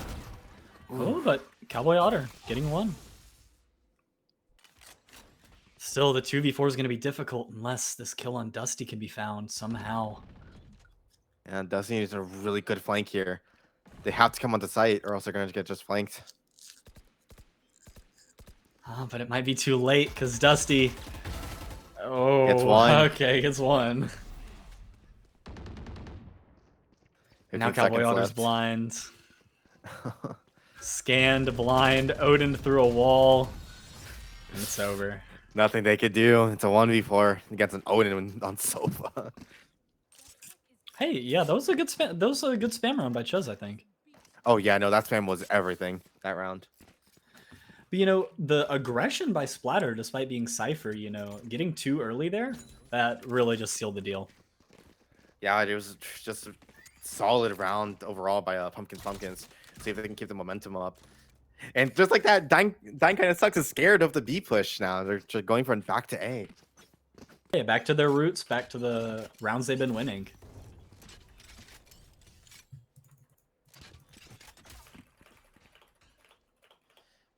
But they look a lot more scared than last time. Yeah, they're going super slow. I mean, you saw last day push, they just jumped right through that one way. They didn't care. But it looks like that B main obliteration kind of made them lose some confidence. Yeah, they're slowly pushing up A. Now there's a Sage wall too. Yeah, Battle just walking up mid. About to engage with Cypher here on Splatter here.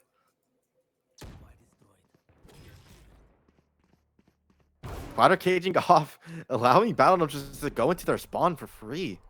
But no, Battle Gnome's been flashed and now he's getting crunched. Oh, but Sanguine could pull the attention with Splatter. But no. Yeah, good pick on Chez. Wow, Pick on Dusty. Able to kill Dusty, but Splatter killing Battle Gnome right back. 3v4 in Dying Kinda Sucks' favor. Woo. What a good shot from Sanguine. And there it goes. People falling back to back. Squirtle killing Sharkbait, leaving Gracie in the 1v4. You know, Gracie has been playing a pretty passive toward A, and it unfortunately just hasn't been working because I think Dying Kinda Sucks knows when to rotate. They know how to rotate, and because there's not really much mid presence by Pumpkins most rounds, it's kind of been devastating with these rotates coming out. Yeah, it's just great. Like Gracie's just not being able to help the team a lot of times. Like either she's dying first or being last alive. Opting to go into wine here to just save the gun. They will be going onto an eco after this round, so if they can save this, gonna be huge. Hey, you know, the Sage Res plus a hero rifle, if they can keep the hero rifle the whole round, they can get like Splatter, who's been doing really good. Give him the Phantom. Just hope that Dying Kinda Sucks pushes into Splatter. Might win him the round. Yeah. I will say, Cowboy has had their ult for 5 rounds now. Noticing a quick trend of Minipeel not using your ultimates. Yeah, first we had the KO ultimate, and now we have the KJ ultimate. Maybe it's just agents that start with K. True. We're gonna see a force buy coming out from. Apparently, they've managed to save on just enough money on pumpkins to buy. That's surprising. We will see the Odin coming out on Chez. Squirtle does have an Odin, but isn't in the position to counter spam. It's not like they're going B main after the humiliation they suffered 2 rounds ago. Anyways, look at how many people in pumpkins are stacked up toward mid. Oh wow! And Sharkbait able to kill Battle Gnome running just past him, trying to fight Giggle too. Yeah. While we're talking, Squirtle is just walking up A main, taking all the space. They know he's there at least. He's taking the orb. And now he's droning out, possibly for an A fake. Yeah. Everyone's just starting to freeze right now. Oh, Sharkbait almost catching Squirtle with his util out. But now. Yep. Dusty trying to get aggressive and immediately retreats on seeing 2. Ooh, Chaz gets a good pick on Sanguine at B main. And now Gracie walls mid, kind of just stopping the mid aggression. Look at that. The force buy looks like it might be working out. 5v3 now. And Dying kind of sucks is just trying to find something, but coming out of B main here, historically, as we know, not amazing in B main. 13 seconds left. I don't know if they can do this. Yeah. Gracie managed to get a collat. Gets traded out by Cowboy, who gets traded out by Splatter. Great round coming up from Pumpkins. Yeah, you know, that force buy, it worked out. They were able to play it well. Did you see just how many people they had stacked toward mid being able to fight that, and then just having Ches and Sharkbait for a while on the two A and B extremity, quote unquote extremities. Yeah, and they're managing to hold mid here after they started the comeback. Let's see if they can keep it up. They're going for another A pit. Just a contact though. Yeah. Playing out these rounds Gracie super walls slow. late. No, Gracie doesn't wall late, but it's immediately broken. Get spotted. Now they know. Ooh, a great crossfire. 3 people coming out from all 3 angles, playing around the Sage wall, immediately stopping the push. Now both their entry Battle Gnome and their Smokes Giggle are gone. Yeah, there goes Sanguine. Gets traded. Boom. Right back to a 1v4 again. Squirtle. I'm sorry, but not today. Yeah. Gets run over. Pumpkins up. Gets another round to try to see if they can even it up here. Yeah, it just seems like Dying kind of sucks. Is just going a bit too slow. And when they try to come out of A main, they're just a bit too uncoordinated. Yeah, they seem to have lost all confidence after that B main round. Like they were just slamming, hitting so fast. Even though they were playing slow before, they'd still been hitting fast when they decided to hit. Yeah, and that's really what made the difference. Yeah, they're going for seems like they're going for B push here. All 5 just in lobby. But no one's moving. They're waiting for the Odin spam, I think, but nothing's coming out. Oh, and the perfect cam. Timing terrible. Dr. Arbo seeing no damage here. That one will. But Battle Gnome not quite getting over. And Ches trying to fight him. Able to kill him while Splatter kills Sanguine. There is a KJ ult down, but it's a 3v5 again. Oh, Giggle no. also dying. 2v4. And Squirtle's on 1 HP. Dying kind of sucks is on site, but at what cost? Everyone coming out. Yeah. Both are spotted. Oh. Basically getting both. Gracie's picked it up these past couple rounds.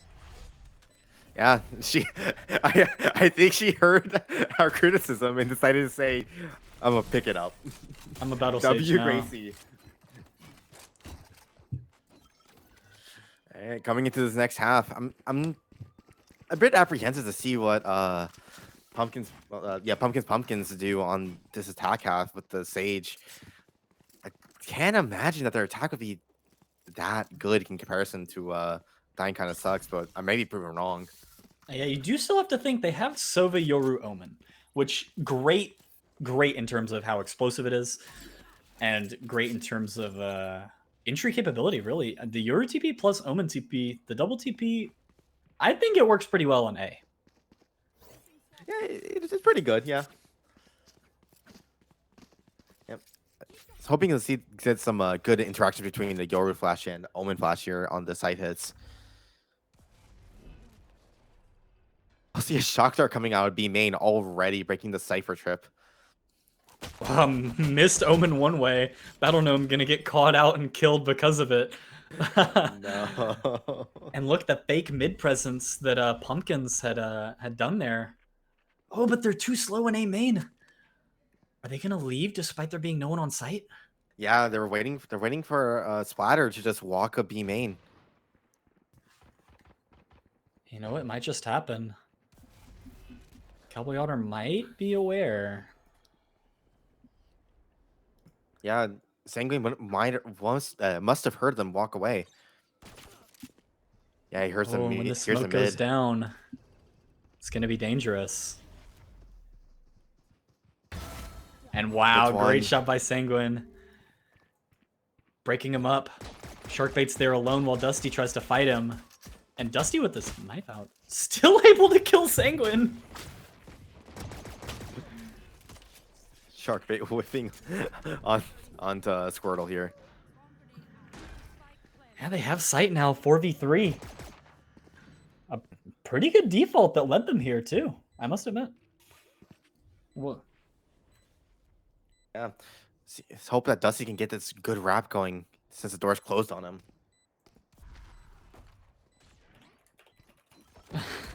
They miss a Yoru flash, but still kill one. Cowboy Otter, his life is saved by a miss wall by Gracie. And now Gracie's lane and Splatter. Both of them losing the fight. It's all up to Dusty, who's behind them both. A perfect trigger discipline by Dusty. Wow. Yeah. It's like great wrap. Yeah, you were right. You had to get the wrap. Yeah. We're gonna see Giggle's buying a Marshall on their eco round. See if that can get any use here. A hero Marshall on defense. Interesting. Especially on an Omen. Interesting to see how this goes. Oh, no, he sold it. His captain's probably calling, get that Marshall out of here. Yeah. We're gonna see a mid push coming out from Pumpkins. It won't spot anyone in mid at all. Barely doesn't spot Giggle. But now he's spotted by the Yoru clone. We'll manage to get out due to the TP. Oh, but Ches. Oh, no. And they're ready. Sharkbait killing Giggle, who's close. Gets another kill on Cowboy. Gets Squirtle. 3 by Sharkbait. And not even with a gun, but with a ghost. Yeah. That's Gracie 1v1ing Sanguine. And of course, the Phantom wins out there. Sharkbait already has the Yoru for this round. It seems pretty winnable, honestly, for Pumpkins. They have the Yoru for the site take with a Bucky. They plan on using it this round. Clearly. Sharkbait looks pretty confident in the ghost. Like, those shots were nice, and if he can get a kill with the Bucky with the Yoru here, they really have a chance in this round. Yeah, especially since there's only 2 people in A here. You might be able to get one of them easily. There it is. Battlenome smartly falling back. Able to get into heaven before anyone else is able to trade as well. Yeah. Clears out all the tree. Spots Sanguine. Gets flashed. Oh, good patience on the second Bucky shot. Now he has a Vandal, gets out. And just like that, it's a 4v3 in Dying Kinda Sucks' favor. They've got a site. They're about to get the bomb down. And they're in great post-plants positions as well. This time might be the eco round win. Yeah, they're already in setup for it. Sova's already, Squirtle's already at 50 HP. He dies in 2 shots to any gun. And either way, Giggle getting obliterated by Ches. 2v4. Starting to look hopeless. We're able to get one, but Gracie killing Cowboy Otter. Now 3v1 from 3 directions. Dang. Yeah, great eco win from Pumpkins. They used the Yoru for its intended purpose, getting all that info. That early kill was really great. Yeah, it was perfect. Hey, and now it's 9-6 in their favor, and they're only going to snowball from here. You already know. Looks like the Yoru pick actually was the play. Yeah, they're getting so much value out of it here. Up against and coming into this round, Dying Kinda Sucks on another eco, opting for 2 Marshalls. See if they get any value with those. Oh, one of them's already smoked off and tagged by a Sova drone. Wait, they don't spot Omen stuck on bot mid. How'd they not spot him? Oh, but Dusty's still ready. Yeah. He kills Giggle. Clears it anyways. There you go, Ches. That's how you break an alarm bot. just Sova dart it from 10 meters away. Hey, just in case they were gonna whiff on him. Oh, and they're pushing into spawn. Squirrel gets to pick a sharp pick on site. Oh, it's gonna be a 2v2 towards spawn here. Oh, but Ches getting blanked. Able to get out. But they still haven't realized that Battle Gnome is bottom mid. Yeah, and with the Sage ult coming out, it's 5v2. Not looking good for Dying Kinda Sucks here. Yeah, this is kind of unfortunate, but as to be expected from the eco round. Dusty killing Battle Gnome through the smoke, and now, I mean, Sanguine is just getting Yoru flashed over and over. There's a fake Yoru clone coming out. Wow. Sharkbait did it to him. Oh no. Round of applause for that one, truly. He loved the fake Yoru clone. Yeah, just that Sage ult counteracting any sort of advantage that Dying Kinda Sucks were trying to get with that eco round. Just perfectly timed and got it to get it. Yeah, the only issue I had with that round is the fight towards spawn was really chaotic with the flank coming out from Battle Gnome. It was just really unfortunate that Battle Gnome kind of whiffed with the Sheriff. Yeah, we're seeing another A split coming out here from Pumpkins. Their bread and butter has been going good all of this half. Oh, and this time they might actually have a really fast tree take. Yeah, only Sanguine here to hold it. And what's he gonna do against the Yoru Sova combo? Battle gets a pick on Gracie on main.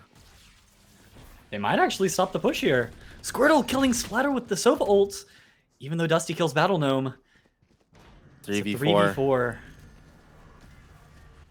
They don't have the spike though. It's still main. Which has taking an upward fight, but unfortunately losing to Giggle. On the 2v4, Squirtle killing Dusty. Now on the 1v4, Sharkbait TPing everywhere, but still not able to get anything. Sharkbait tried, but he couldn't do a 1v4. Yeah, that Sova ult stopped Pumpkins in their tracks. It was a great ult from who was it? Squirtle. Yeah, really. I mean, I'm kind of surprised that there was no fight tree. You saw how much Yuta was being put out, how much Sanguine was just jiggle peeking, and they were just able to slip past Sanguine right as the jiggle peek happens. Yeah, it was just a good overall defense on Dying Kinda Sucks here. And Pumpkins recognizing that opts to just go for a B push. Hopefully the same thing as last time doesn't happen. The thing that they did to Pumpkins, or sorry, the thing Pumpkins did to Dying Kinda Sucks. Hopefully it doesn't happen to them. Seeing a B split coming out. That's getting some engagement from Giggle. Oh, a bad TP, but it doesn't matter because Battle Gnome able to get 2 from his top mid lurk. Look at that. Squirtle killing Sharkbait too. Just some perfect holds after Squirtle does a very interesting TP into stairs. Yeah, Gracie killing Battle Gnome in the flank. Possibly trying to get something with this Guardian spamming through the wall, but now that there's 4 people, well, 1v4 now. Yep. And there it is. Dying Kinda Sucks being able to pick up these defense rounds now. Seems like they're just being able to shoot back properly. That flank from Battle Gnome going through A main was so nice. He rushed down A main. No, you know, it was so strong. Just being able to push down A main confidently and quickly like that, really the mark of a good player there. Yeah, just got that really nice timing. And seeing Pumpkins opting to go for another A split. Just kind of going back and forth, seeing what works. This time Battle Gnome has the op. And is Dusty ready? Oh, not even gonna fight mid. Just gonna be 5A main. It seems like they're gonna try to opt for a full retake here. Oh, but Squirtle getting Squirtle, shark bait. Oh no. unfortunately, the missed TP, and they're just gonna stop in A main. Pumpkins able to kill Squirtle, but just now coming out, and four people have rotated. It's gonna try to be a flood, but Splatter with 2 kills, 2 massive kills to stop the flood in its tracks. Sanguine trading out Dusty. 2v3 retake. Dying kind of sucks. Needs to get the Cypher out of hell. I don't really think they know that he's here. Oh, They do now. Now 3v1 time ticking down. Gets one at least. Oh, Gets the Splatter. 4K by Splatter there. Really great round. Yeah, Splatter just getting all the trades that he trades from his teammates that he needs. Just being good or reliable on their team on that round. Yeah, really, he was their rock that round for sure. And I mean, that might actually it's gonna be starting to be a little scary for Dying kind of sucks. Yeah, this 8-11. Yeah, they have the Yoru ult on this round for Pumpkins. They might just try to get pick on Cypher here. Not Cypher, sorry, Killjoy here. Yeah, see Sharkbait with the Bucky yet again. Yeah, I want to see where it goes. Here it is. He's coming out. They spot both on site. And now body blocking the KJ for the kill. Perfect. Dusty killing Battle Gnome too. 3v5. And Pumpkins has B site. That's so rude. And Gracie killing Giggle too, and now the final 2. Pumpkin Sanguine killing 1 though. Killing 2. And Squirtle killing 1 as well. But no. Dusty denies it. Yeah, that was such a great round from Pumpkins. The ult duo to block off Cowboy's escape so that he got killed by the Sova ult. Gracie using the wall to be main to boost herself up and get 2 picks. Like, no, that was a masterclass. Honestly, I definitely think that was their best round so far. Oh, on attack. 100%. Yeah. Let's see how Dying kind of sucks can respond. Seems like they're kind of just giving up all map pressure. As I say, that Bound Gnome's going to push out B main. Hey, well, they're trying something new, but unfortunately they read wrong because it's an A contact. Yeah, it's a 5-man contact on A. And here it comes. What's Squirtle going to do? Nothing, because they're Omen flashed. Yeah, they're just going to play full retake here. Ooh. Bad smoke. But Splatter, unfortunately, the push was bad by Splatter. Losing the fight.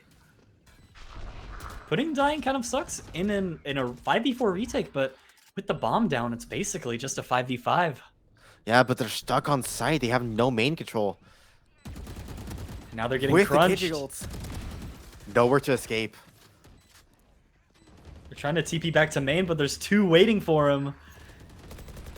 And now Ches, Squirtle, both getting traded, and finally Sharkbait. What's he gonna do? Yeah, He's in tree. But nope. Nothing. He's gonna die. What a great retake from Dying Kinda Sucks. Knowing that they have the KJ ults, they did a 2-2 flank to make sure that they had no escape from it. It looks like that early B aggression really did it for him. Yeah, it was honestly like a great, perfect retake, really. Yeah, honestly, I kind of want to see some more of that, just taking these early space, but hopefully they do that.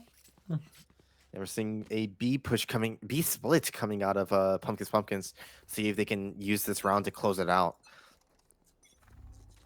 They want to find something, because if they lose this round and they lose the next, they'll be on bad money. And it's almost guaranteed to go to overtime.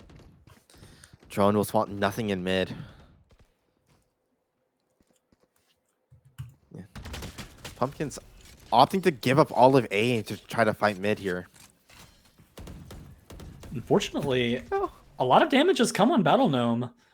Pretty low on HP, just 2 shots to a Vandal. Yeah, Just one shot to a Vandal. I think they recognize that there's a couple stacked on B. They're going to start walking towards A here. Oh, but I do think Battle Gnome is aware. If Battle Gnome is able to rotate in time before the A hit, I think they've got a good chance of holding this down. Yeah. But is that going to be the case? Yeah.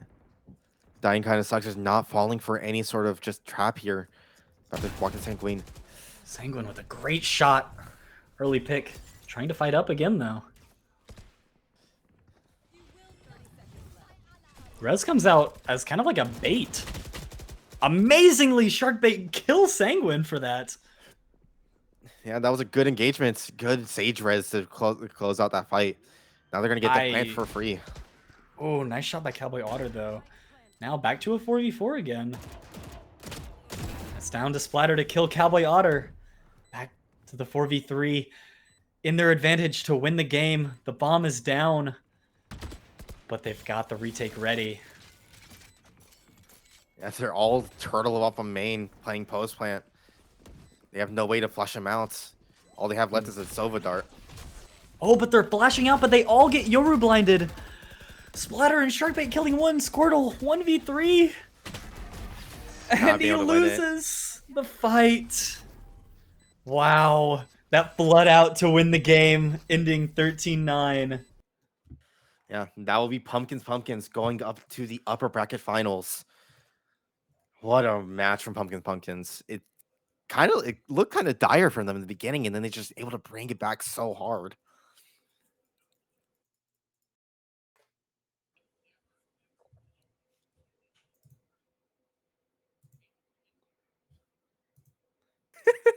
Some players on stream are trying to speak, but unfortunately, they are not getting streamed. Unfortunate. GG saw all the players. So I think we'll be handing over the casting, correct? Yes, we will. Yeah, of course. That'll be me and Brad's games for today. It was some intense matches, that's for sure. Some exciting team comps too coming out, especially in the Ascent game. I really hope we see a Deadlock come out tomorrow. That would be amazing. That would be so much fun. Yeah, that'll be it for me and Brad. We will be handing off the reins to Ulias and Rena, right? Yeah, Ulias and Rena. And with that, we'll go to a break. See you guys later.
And welcome back to the Minipeel.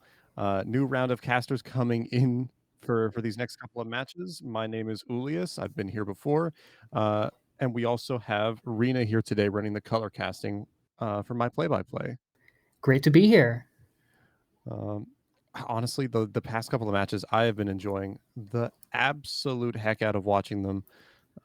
Especially that Ascent match. I always love a good Ascent game. When you have a Sage or even a Yoru thrown into the mix, always super fun. They've been fantastic, and the extra spice added to some of the team compositions here, I've definitely been enjoying that. We've seen a lot of very high quality play overall, and I'm just glad to be here, and I'm glad to see more of it. Absolutely, I think in with what we normally see with mini peel. I think we saw this in the first mini peel. We've seen it in successful or successing ones. Um, it's usually the teams that have the most coordination in terms of trading that see the most success, and that's what we saw. The winning team for the last match, they started working together, swinging together, trading together. Really brought brought it home for them. This next match that we're getting into, Team Eon versus Team Snakes, two teams that have not been featured on stream tonight, but hopefully they'll be looking to make a big entrance on the screen. I'm just excited to see what these new teams are bringing to the table. I don't know what map we're going to see at all or what compositions. I don't even know most of these players, but I'm just excited to get some new people on board. I just want to see what they bring to the table. I'll be right there with you to watch it as well. Yeah, and that said, on Team Eon, we've got some familiar faces, such as Bike and Wintermute on Team Snakes. Names that I recognize are Jormy Kim and Robin Wobbin. We've seen them before in previous mini peels, and we know the types of things that they're prone to do. So far, I mean, it looks like we're, unless I missed the pick band, looks like we're looking at Bind as our map. When it comes to that particular map, what would you say is like going to be the deciding factor in terms of who's going to win? One of the things about Bind that makes it lean more towards the attacking side is the very short rotate times for the attacking side. I want to see some fast coordinated rotates from the attacking team, which looks like it might be Snakes. I want to see some fast coordinated rotates. I want to see some good trades, and I want to see use of that teleporters that can be so strong, especially for the attacking side. I can see that. I'll be excited to see that as well. And we've got Hoy has a relative in the on team Snakes as well, Squeak. So quick shout out to Squeak then for playing in the Underpeel. Those are two similar onomatopoeias.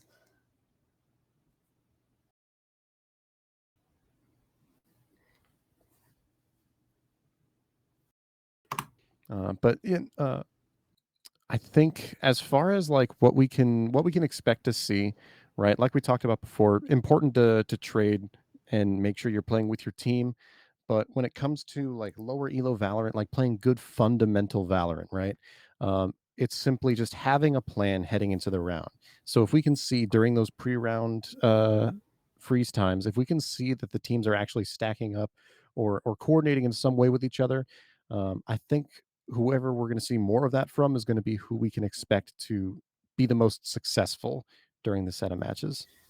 For sure. I genuinely think that the macro plan is going to be one of the most important things for both of these teams to have. Just coordination is obviously important, but sometimes having a plan can just get you more set up to be coordinated like that. And that's something that has been so powerful as we've seen in the previous two games of this tournament. Yeah, you can't win it all on two ideas that are only half planned out. If you get one idea that the entire team is behind, you're going to have a lot more success, a lot more consistently. Even if that plan isn't like 100% the best choice, that plan that everybody's on board with is always going to do a lot more than when two people are trying to hash out what the correct or incorrect answer might be. I'm also very curious about who the in-game leaders are that are making all the shots here. It could really be any of them. I see plenty of good options here, but I hope that they're doing very good mid-round calls, as some have been so far. Like we saw Pumpkins doing very good coordination in general. I think that the team that has the best leadership, the best coordination overall, is going to take this map. I'd agree with that. And I'll tell you what, when it comes to leadership, right? As far as Team Eon is concerned, they have their coach, Coach Bike, that we mentioned a minute ago, is going to be there during the timeouts to make sure that they stay on plan, they stay on target for what they want to do. And that's going to be behind Team Captain PETA, or Pieta. I mean, I'll figure that out eventually.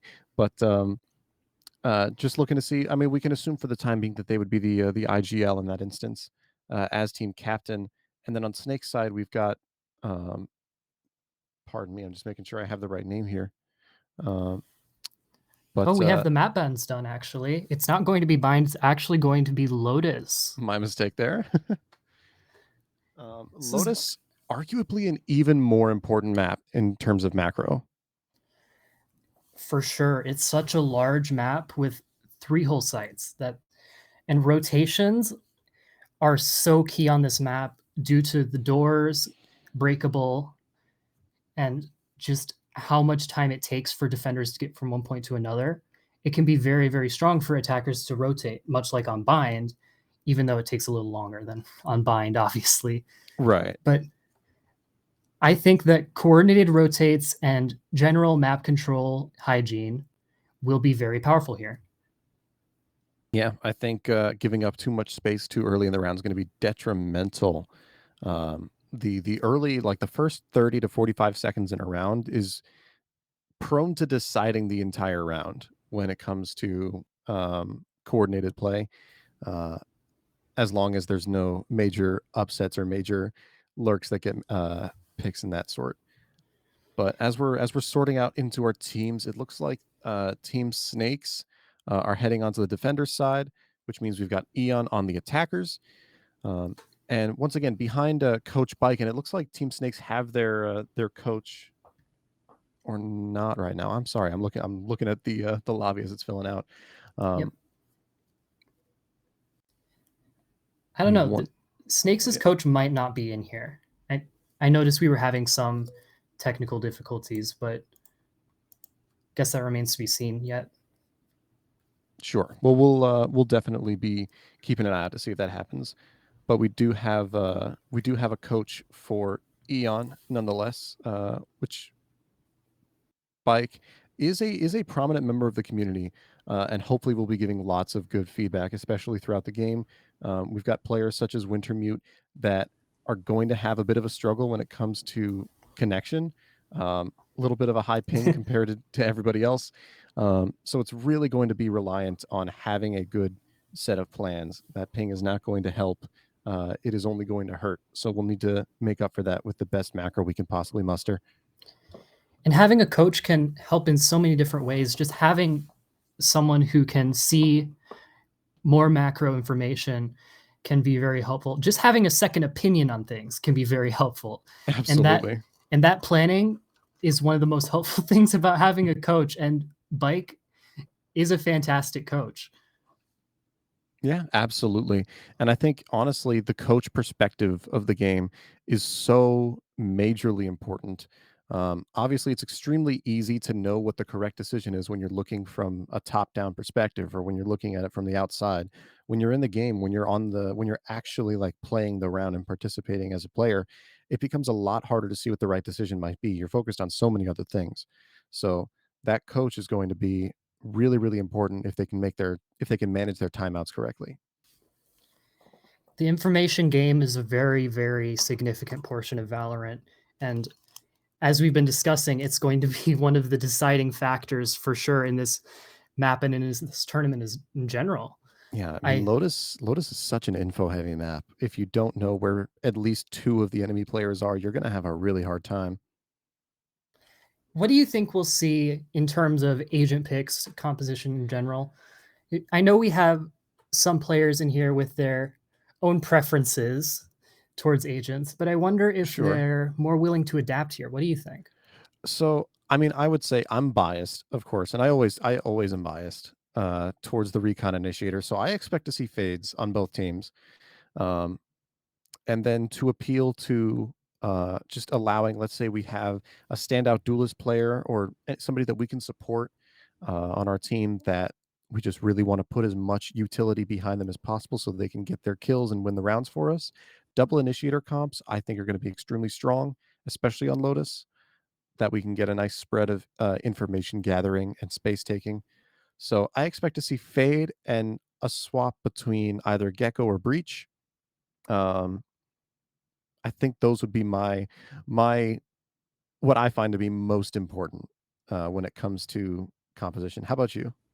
I'm definitely a Sentinel connoisseur, and it's very, very likely that both teams can pull out a Cypher, though they may opt for the rare, few and far between Killjoy or even the Deadlock, please no.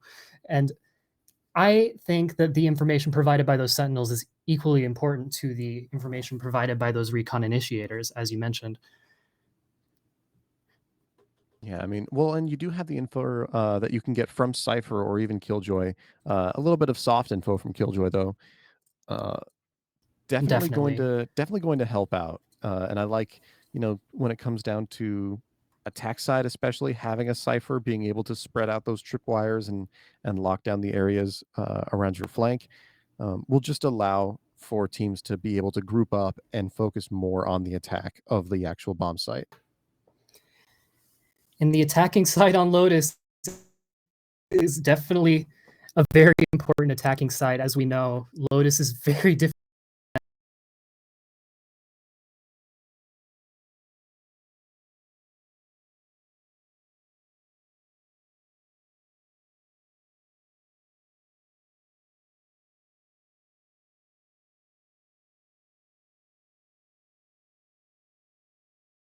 You're so much momentum on this map, and we're going into the agent select.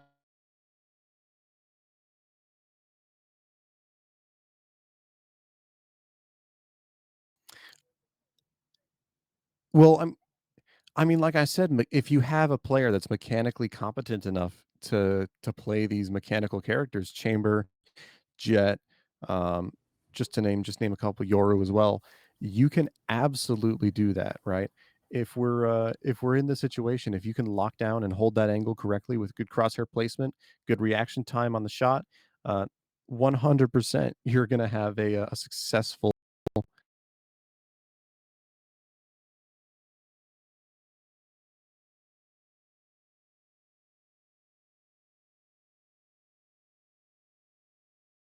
He basically is the Killjoy turret, except that Killjoy turret is very well equipped to kill you. So I definitely like the rendezvous buff. They might be opting to do some things with that here and hold out some more space very aggressively in a way that only Chamber can. And I'd really like to see what they do with that. They do opt to lock the Reyna as well, a similar sort of thing where you can get very, very aggressive and get out for near free. Right. And I mean, when it comes down to Reyna, right? I think you and I talked about this before we were live. It Yeah, we did. allows for a lot of focus on just simple mechanical play, right? You can be a little bit out of position and that not be a major problem. You'll be able to simply just uh, hit your shots and win duels just like that. And we've talked a lot about the attacking composition, but on the defending side, we see something that would be a little bit more standard, but we see Omen Brimstone as the controllers and a single initiator, not a recon initiator. We see the Gecko. Yeah, I mean, not what I personally love to see. I'm much more partial to the Sova on the attacking side on Team Eon. Um, but that said, Gecko is always going to be a solid, strong choice for any team composition. Honestly, Gecko's pretty good across most maps right now. So, and especially on Lotus. So I really would like to see what they have in store. But the double controller as well on Team Snakes, very, very interesting stuff. Hopefully, they use all of that control, that smoke power to their advantage. We don't want to be leaving any potential value on the table.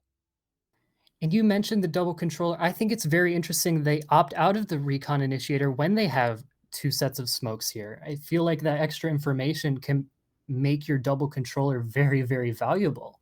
I'm very interested to see what they've drilled here and how they're going to get the value exactly out of these two controllers without their normal recon initiator.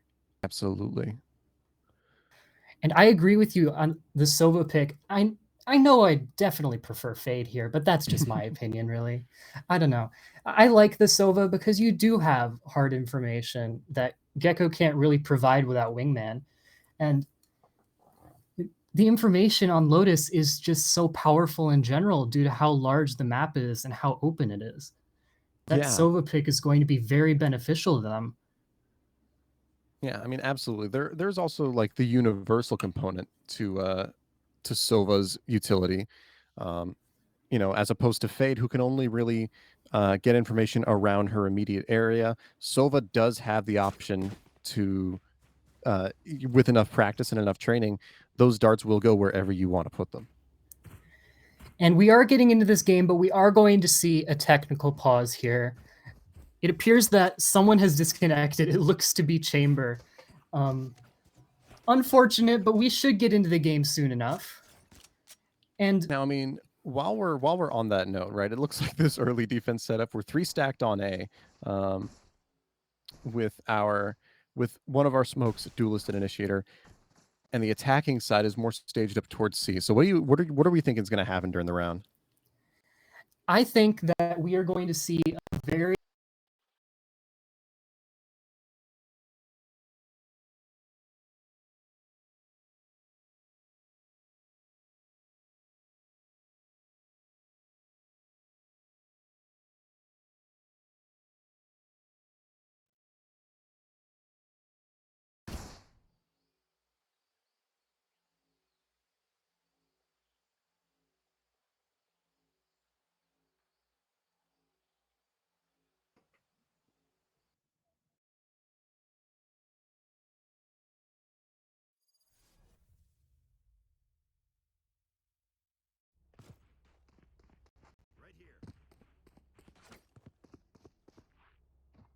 Yeah, I mean, depending on who they have a Neon who can actually get from place to place quickly, or at least reposition quickly enough. So maybe they can deal with it. It's just a matter of being aware enough, whether or not they're up to date on it. And as you mentioned that, I saw PETA staring off into A just for a little bit. I don't know what they're plotting. They're just using this time that they have in the technical pause to get as much strategy going as they can, just because they have that extra little value out of it. Hey, why not, right?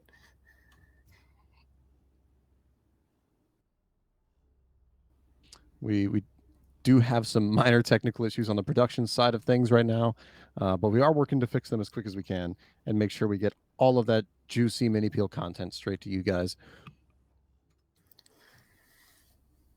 And certainly with these compositions, we are going to see some content indeed. Like double duelist, as we've really talked about so much already from Eon. I'm just intrigued to see what's going to go down. Well, we're about to see it very quickly. Right, we are looking into some early C aggression from the attackers, likely pushing into that Cypher's site. And the defenders are already forcing Chamber out of A, forcing him back into B, and losing the duel to the lurking Brimstone. Snake just going crazy already, getting that first blood as the attackers flood out into C. Yeah, we do see this flood happening, but Jormy holding onto the side as well as possible. Gets one pick, and the Tripwire gets a second one. Wintermute goes down. Snake's there to help out, and Jormy with a third kill. What an amazing defensive start. An absolutely flawless round for Team Snakes. That was fantastic, and it all happened because they were able to force that space into A main. The defenders were, and getting that space forced the attacking team to go into C main and get crunched by the Brimstone and the attacking, but the quickly approaching defenders. But they opted instead to fast rotate into the C site where they could collapse on the incoming bomb plant, which they couldn't get down. There's no money there. Right, and I mean Jormy just being able to hold down sites so well with that utility, right? We had a lapse. One of the best parts about picking Sova against Cypher heavy maps is being able to kill those tripwires, like not just to find them, but to just destroy them in their most common spots. And unfortunately, we didn't have that happen on that round. We got caught out just a little bit, and it gave us one too many picks on the defense side, which kind of allowed for that collapse to happen. We're already seeing that the chamber teleport, the rendezvous, is in A main, not only to get some aggressive space covered for you, maybe get a couple of picks in there without too much risk, since you can just get out. And I'm already eating my words, they're moving it. But getting that space and that information could be very strong, but they were already forced out of that position so quickly with the combination of Gecko, Raze, and Omen. That's just a fantastic first round, really. Mm-hmm. Couldn't agree more.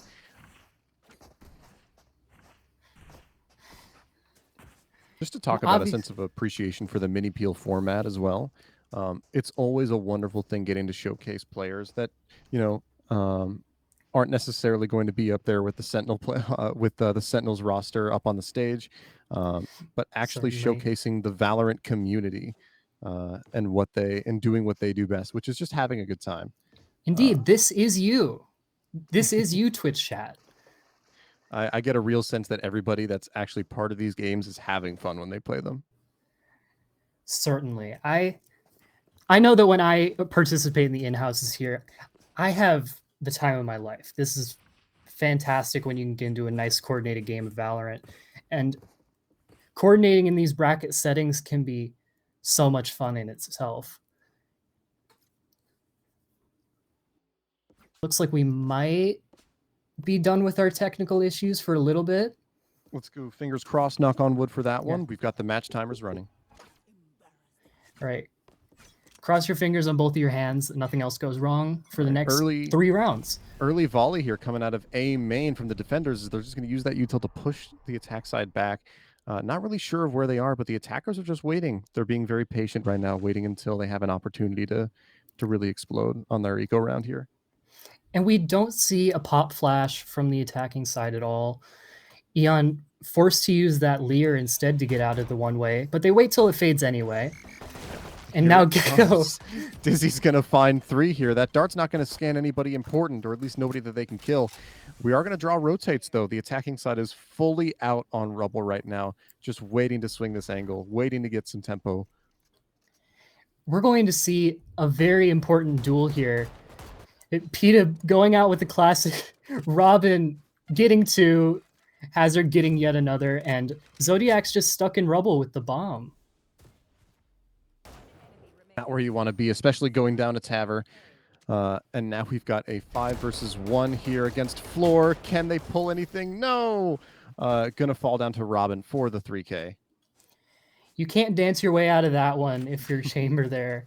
That's unfortunate. But it's the real unfortunate thing here is that out of these 2 rounds, Eon hasn't gotten a single pick.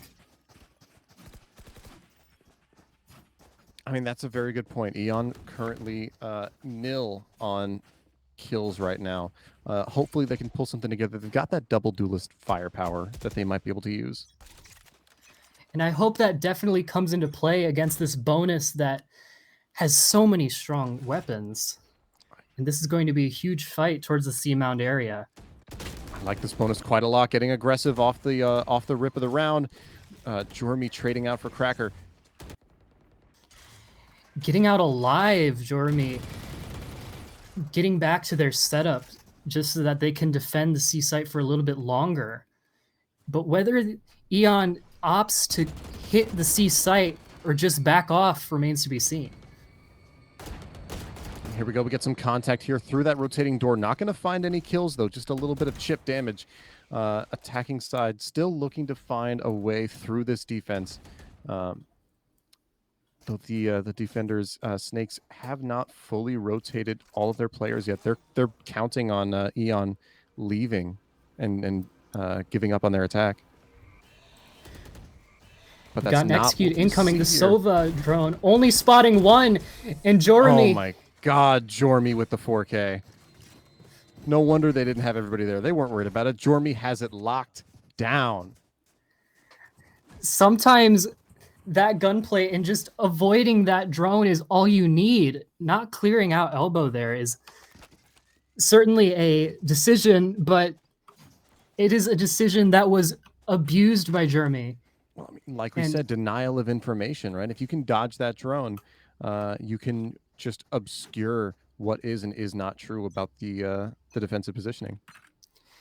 And we see right now Eon on an Eco forced to run it down into the B site with weak weapons. They do get one rifle though. Yeah, Snake is going to go down before after grabbing one themselves though. So we do get a 1-to-1 trade here as we start executing onto site. Team Eon is going to make no excuse me about that. Snakes are going to get their trade. Taver's going to pick up floor, and Zodiac clapping right back against Jormy here. We've got site, we've got the bomb planted in a 3 versus 3. This should be everything that that Team Eon needs to get this round in the bag. And there, oh, PETA with some really good chip damage there. So. Look at this retake situation. They've gotten out onto the site. They got the Sova. Wintermute falling means there's no recon utility, but they still got to get on spike. And there it is. Snake is going to pick up another round here off of that retake. And this is exactly what we were talking about before, where we're seeing Eon is giving some 1-to-1 fights at the moment, whereas Snake are just making sure that if they swing, they're, I assume, or at least that they would be calling about it. They're making sure that they have somebody to swing with them. Lots of good stuff happening here from Team Snakes. Snakes have definitely been proving themselves on this defense side. Lotus, usually a more attacking sided map, but they've just been so good with their utility usage and their positioning in general, and even their gunfights have been pretty darn fantastic. Here we go with another early volley of utility to take this A main space, and Robin Wobbin there to grab another ult orb. Only one off the showstopper now. As we immediately redirect ourselves, we feel confident about the space that we have, and here comes the execute happening. The util volley comes in, and we're fighting for control over this early breakable spot. Hazard throwing out Dizzy is going to get shot down immediately, and the util just goes back and forth, trying to gain ground, trying to gain a pick before we commit to any further sites take. Cracker is going to pick up Hazard, and there's one defender down. That's going to trigger our attack. That first blood is going to be very impactful on the retake once they get the spike down, but Zodiac falling back site. Jormy once again off of their own site now, coming in clutch. PETA getting a pick on Robin, but Taver there to make the trade. What an amazing shot, and Cracker's there fighting back for the 3K. Now has site control. Finally, a round looking in favor of Eon in terms of numbers, but again, we've seen the titulars Snake. Ooh, Snake spots Wintermute there at the last possible second. What a shot. Opting to save here, and that might be the play, unless they're going stairs. Oh, you've got to go for it. I mean, you've got too much money to fail here. You're too big to fail. I mean, Snake currently with no utility to speak of, just a gun to shoot, but Floor is there with one of their own. The Jaws theme suddenly cut short on that retake. Strong getting that one pick in the 1v3, but there's only so much you can do in that situation, right? I mean, and as it is, Team Eon are now fully on the board. They've got they've got a point up on their own. Let's see if they can take that momentum, build on it, and make it last. I really liked what they did when it came down to their initial attack. They waited until they got that first pick to really commit to the bomb site. And we're actually seeing one of the lesser recognized aspects of the chamber pick coming in handy here. The chamber has been saving a lot of money with that headhunter. I mean, absolutely. Chamber's economy is much, much stronger than anybody else's right now, as far as Team Eon's concerned. Very slow play here. We do see a lot of Eon grouping up towards the C-Mound area. Trip's not going down, though, with those shock darts. As many shocks as we can. Not going to break those either tripwire are still both alive. Jormy still hiding back in Ben. Does spot one with the trip, and we're going to get a 2-for-1 there. Cracker's there to trade out, at least for Jormy. Tries to find more, but no, Snake is there to pick it up. Floor fighting back as best as possible, but now it's a 1v3 situation here. Paranoia can only do so much when it's a near sight rather than a full blind. Absolutely. That trip is going to be very important there in getting that kill. And that 2-for-1 snowballed very quickly. You got the spike stuck in Bend. And we saw the attempt from Eon to shock away those tripwires.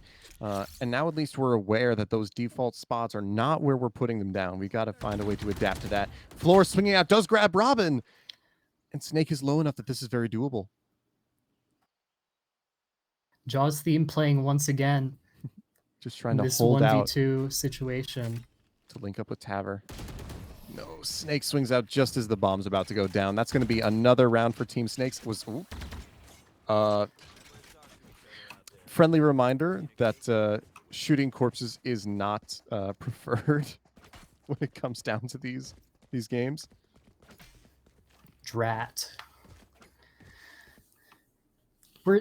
There is something very important about that pick onto Robin Wobbin, though, and that's that we have Chamber Ultimate online.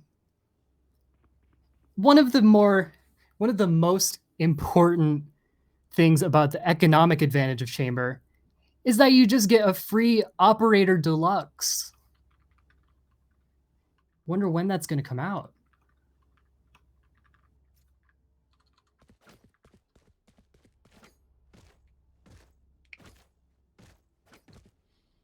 All right.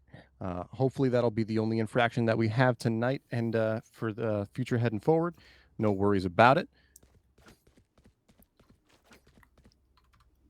We're going to head right back into our match. We're already gearing up for one of those Lotus A-Rubble fights once again. Fight that we see very often, and a fight that our defending team, Snakes, have been very good at controlling this area.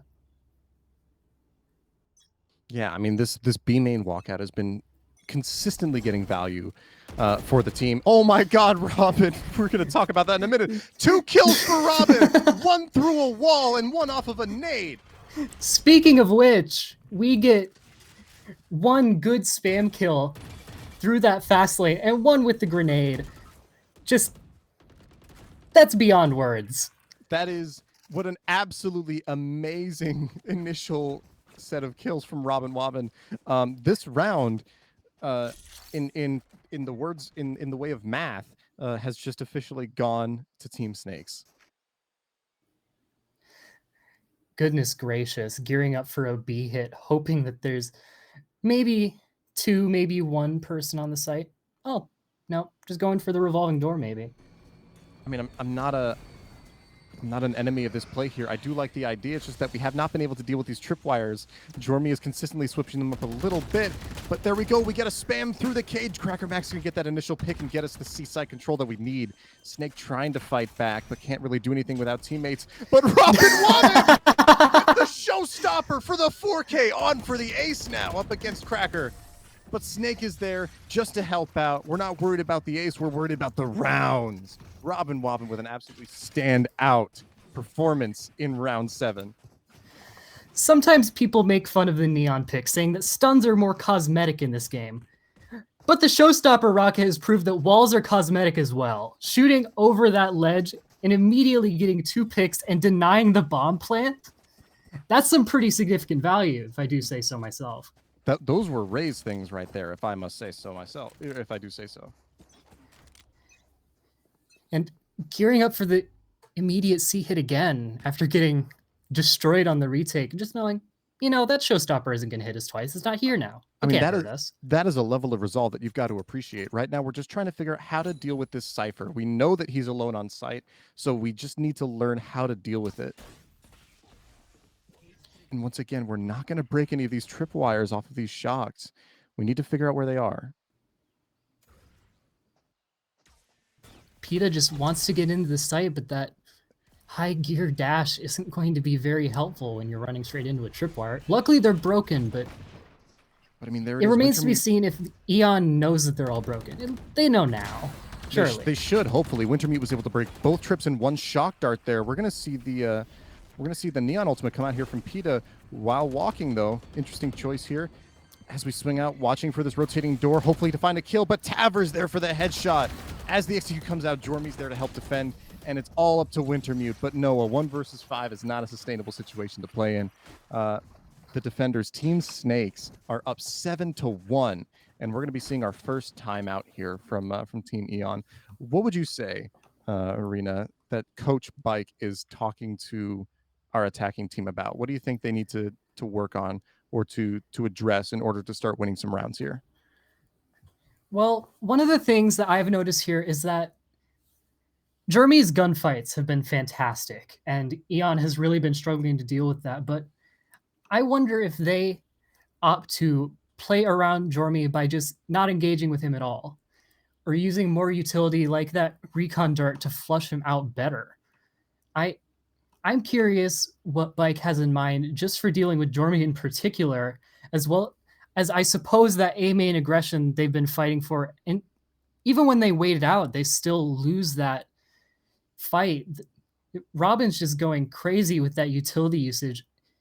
They might just have to wait out things a little bit longer, play a little bit more patiently than they'd like to right now.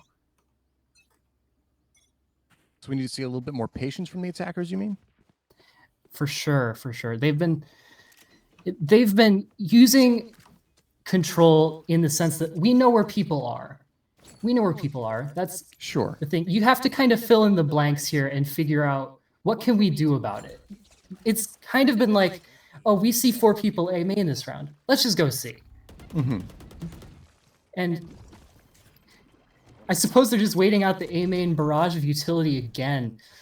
Hopefully they see that there's a lot of utility going down here. There's a lot of people we know are confirmed to be here. Maybe they can fill in those gaps. Yeah, I mean, I would really love to see like some sort of offset volley of utility, but Robin Wobbin's going to swing and catch Wintermute. The Sova is down. That's a major hit for this team because they're not going to be able to get out of this position at all past the smoke anymore. And there it is. Taver is just able to hold the angle. That lack of the pot flash really coming in to bite them. And Lear is just not that strong in that sense of getting you out of a close angle. I mean, Eon is fighting back a little bit. Zodiac's going to pick one up just as well as PETA did just a minute ago. Back down to a 3 versus 3. Oh, and I love this. From the shadows here out of Zodiac just to clear some space and link up with the team. Yep, sometimes that movement utility, it takes quite a bit, but so does rotating on the Lotus map. Clear out a little bit of space, group up with your team a little more quickly. I like that from the shadows. Jeremy's still getting one on the site, though.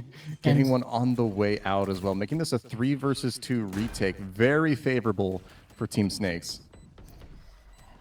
I'd certainly be a little bit paranoid about what that raise is going to do, but they do get rid of... Okay.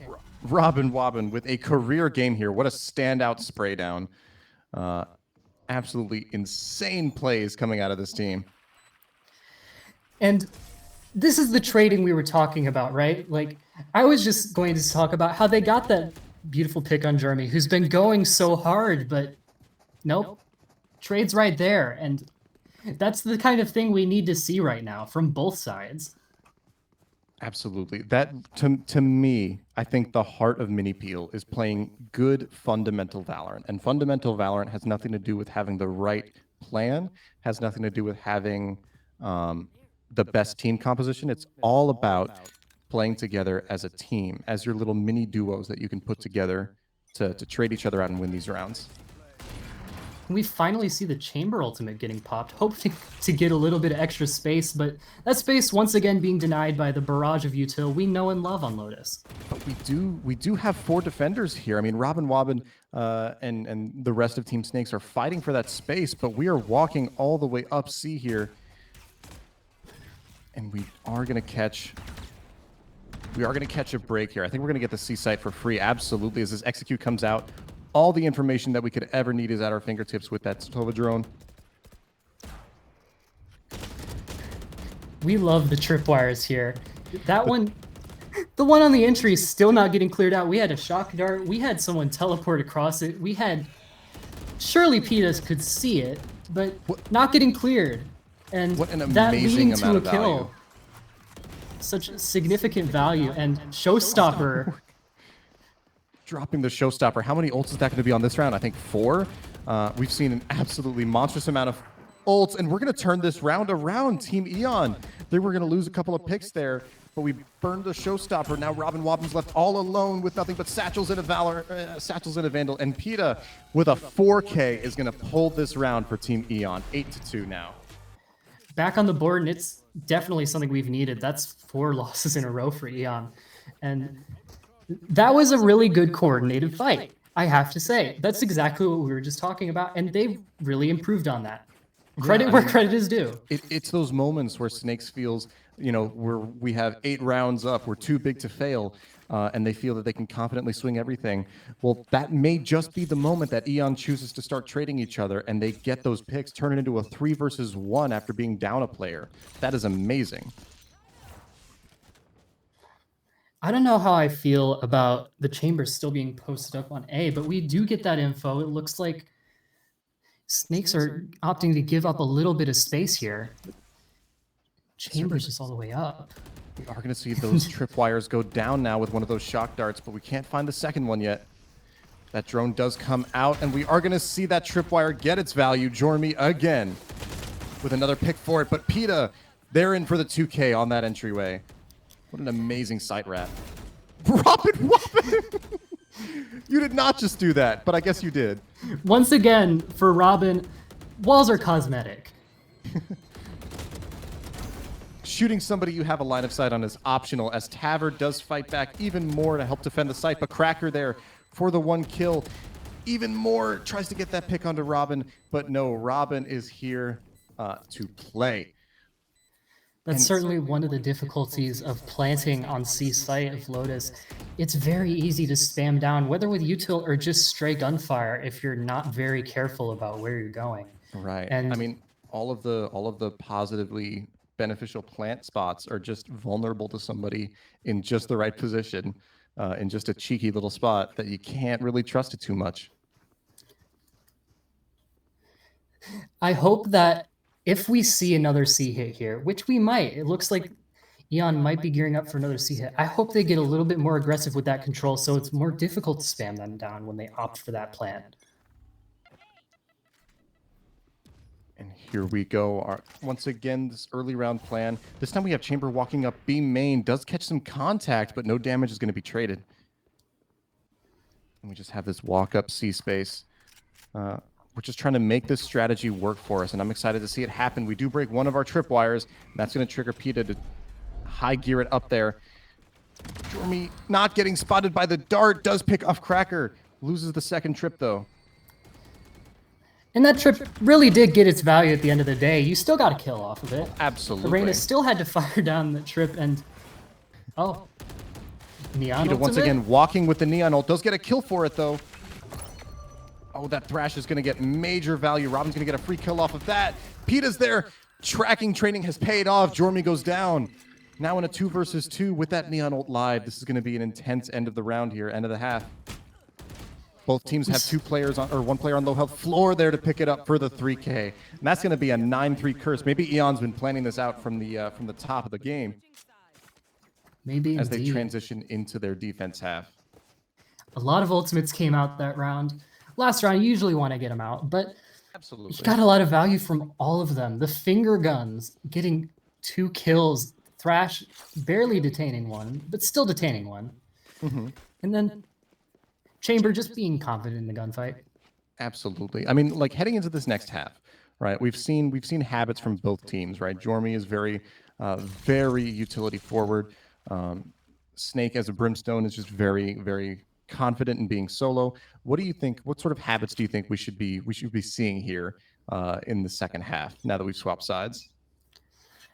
I think for sure we're going to see a lot of aggressive play with that Chamber pick. As we've already seen, we see 5 more Headhunter bullets in the clip, and opting to teleport out because you just have to when you miss that first shot. I mean, we've got some aggressive play already off the bat. PETA with an early pick on the A aggression is going to immediately cause Snakes to rotate onto a C hit, and they are going to get the bomb down. But now in a 5 versus 4, Eon does have the advantage on this retake. We definitely already saw value out of that Gecko.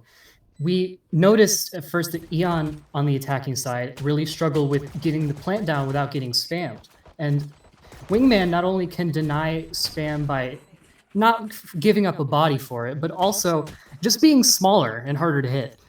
Sure, of course.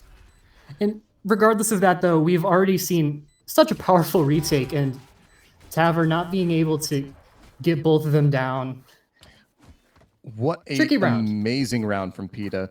I honestly thought that Snakes had won there. They had 2 players pushed into CT. What a powerful spot to be. But looks like the retake strategy was right there. They had that ability to swing together. They were ready to go. They were coordinated with it. I really liked seeing that. I'm glad that we're seeing a lot more coordination just already on that pistol round, and having that coordinated take. The coordinated take on a C on the attacking side was a little bit subpar, but seeing it, the retake on the defending side, that was very strong. And here we go. Once again, I love the aggressive volley of utility trying to get out into a rubble. The defender side easily taking control of that space, prompting the attackers to immediately reroute themselves. And we're going to see them aggressively move themselves onto the B side in their eco round here as they try to get the bomb down just to get as much money on the board as possible.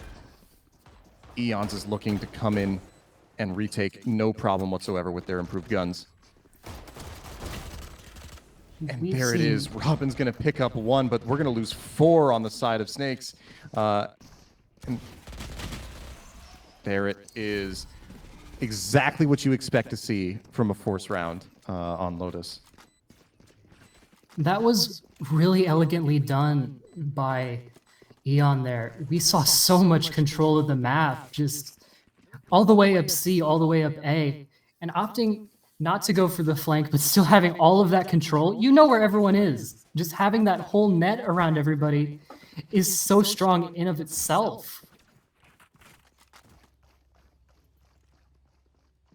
I mean, I think what we're seeing right now is Team Eon's plan coming to fruition. They're picking up these rounds like they're candy.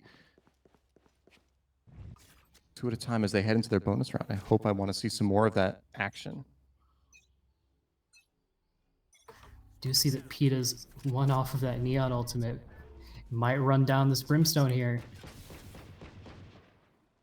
This could be very impactful. Absolutely we are. We're going to get that pick. I really love this set of hygiene from Team Eon, consistently taking this space. Getting forced out of the C site, but still you've got 2 picks. That's a pretty significant numbers advantage, even though you don't have much space yet. Yeah, I mean, this is where the game really comes into play, right? We're in a 5 versus 3, a checkmate situation. Robin Wobbin's going to pick one up here, but if we can trade out our teammates from here, we're a little bit spread apart. Let's try not to make that matter too much. Wintermute with the crouch spray. Let's go. Gets the kill onto Robin Wobbin. And now we're back into a 4 versus 2, a +2 scenario. I love a good crouch spray, and that was definitely a high value one. Floor's going to swing out and get the trade on Squeak. But Jormy is here, 1 versus 2, ready to win the round for their team. Floor goes down. This is a duel that will be so important. Crouching around the corner with the ADS. I love to see it. Wintermute is opting not to get the bomb. I'll tell you what, though. Do we die to this bomb? Yes, we do. What an amazing bonus round for Team Eon that they can get that much value out of it. 5 deaths on the attacking side. And we're going to see another timeout come in from Coach Bike here. I like to see this timeout. Since that was, they won their 2, they lost their bonus, which is expected. That's what we always like to see. And what do you think Coach Bike is going to be talking to Team Eon about right now? I think that we've definitely seen very different teams here. I feel like Eon has definitely been showing up on the defense, but the attacking side from Snakes has been very different as well. We've been seeing a lot of patience in the amount of control they have, and also we've been seeing Eon not take a lot of control, being very willing to give it up. So I'm interested to see how this control will change with what Bike has to offer with this sage advice. Sure, absolutely. I think I'm a really big fan of the way that Eon plays the early portion of their rounds. Like I said, those first 25, 35 seconds are really solid from them. Taking that A rubble space as aggressively as they can. Very, very solid. Just making sure that's locked down. It's been it's been very impressive for one. And it's also been very impactful on just how much they can kite snakes into this certain areas. I mean, we are seeing a bit of a changeup of that, though. Only one player holding A. Floor is going to be holding it all by themselves. With the operator, though, to be fair. Not going to get a pick for it, though, with that early engagement. We have a lot of action happening on A now.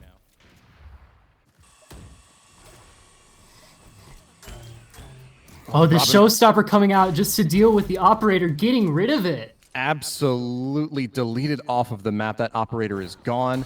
And now we're heading into the flank here. But we do get caught by the Cypher tripwire. But Jormy not able to hit the shot. Cracker's there to pick up the kill. Robin Wobbin gets another one all the way into CT. And now we're seeing a 4 versus 3 defense here. Squeak's going to fall down to Peta. And Peta now evening up the numbers here with that ultimate on standby, ready to go. But Taver there with an easy timing kill out of stairs. These trades are happening left and right. Peta left all alone in a 1 versus 2. Goes aggressive, but Robin Wobbin is there for the 3K. What an amazing, amazing set of trades and kills back and forth. Those were some fantastic duels, and we saw numbers go up and down and up and down and up and down so much that round. And that was just really beautiful from Snakes there. I've got to admit, that showstopper, getting control of the A site so early and just forcing that retake to come in so fast on the flank, even though they fell trying to defend from that flank there. Right. They still benefited so much from that forced positioning. I love this play here. The Neon ultimate gets 1, gets 2, gets 3, and 4! What an instantaneous round win for Eon. Absolutely insane. Huh. They say, you want to hit us with your ultimate? We've got one of our own to show you. I don't know what to say. That was a round. That was a really fantastic round from Peta. All I have to say is wow. Eon they shredded him. It was fantastic. That's all I can really say. I don't even know. I'm just left speechless here. Well, those instantaneous ults aren't going to be happening this round, but we do see a repeat of the previous round's attack strategy, right? That early C aggression. Let's see what we can make of it from Team Snakes. Getting out of there, Sylvan Chamber regrouping in the waterfall area. This lurk positioning is not going to pay off from Jormy. That spam kill might be pretty impactful on the retake. I don't know. Zodiac looking for Robin Wobbin. Finds them absolutely. Once again, a checkmate, a +2 situation here as Squeak hides up on top of the box, trying to separate the team from each other. Does give themselves away with the classic shots, and that is going to be a successful retake for Eon, showing us and Snakes that they are here. They are not out yet. And we know what happened last round, but one of the impacts about that round is it really crippled the economy of Snakes. You saw Hazard there stuck with a classic, struggling just to break that Reyna Leer. That was massive value off of one round that had already had massive value.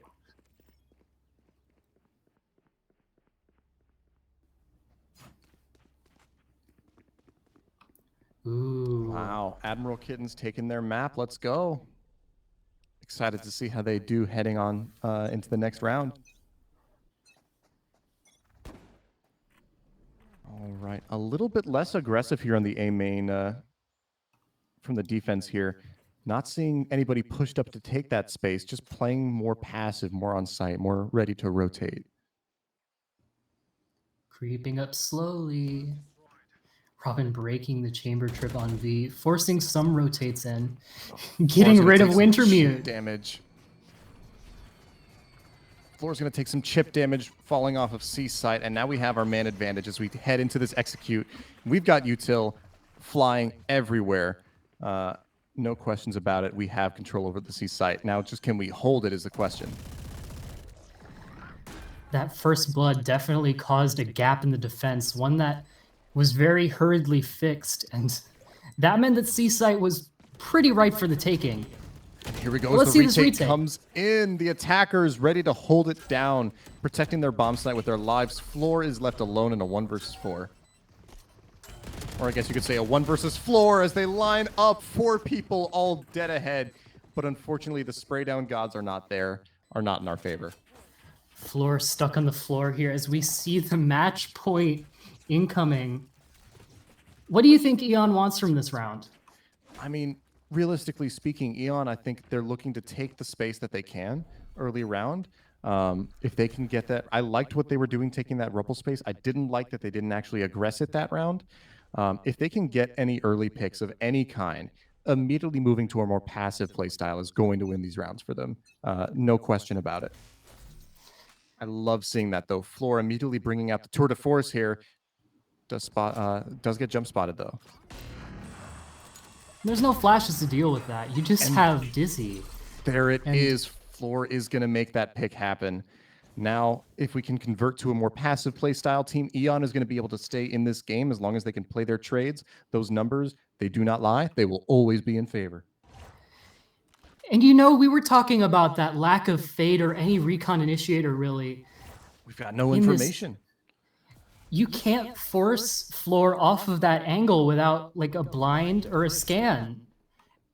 That's what led to Robin getting picked off so early. Yeah, all the bouts that you've got is potentially Dizzy. Wouldn't be willing to invest Thrash into that. We're so spread out right now. And look at that. Oh, Jormy picking up Wintermute with the bow in hand, but Zodiac's there to make the trade.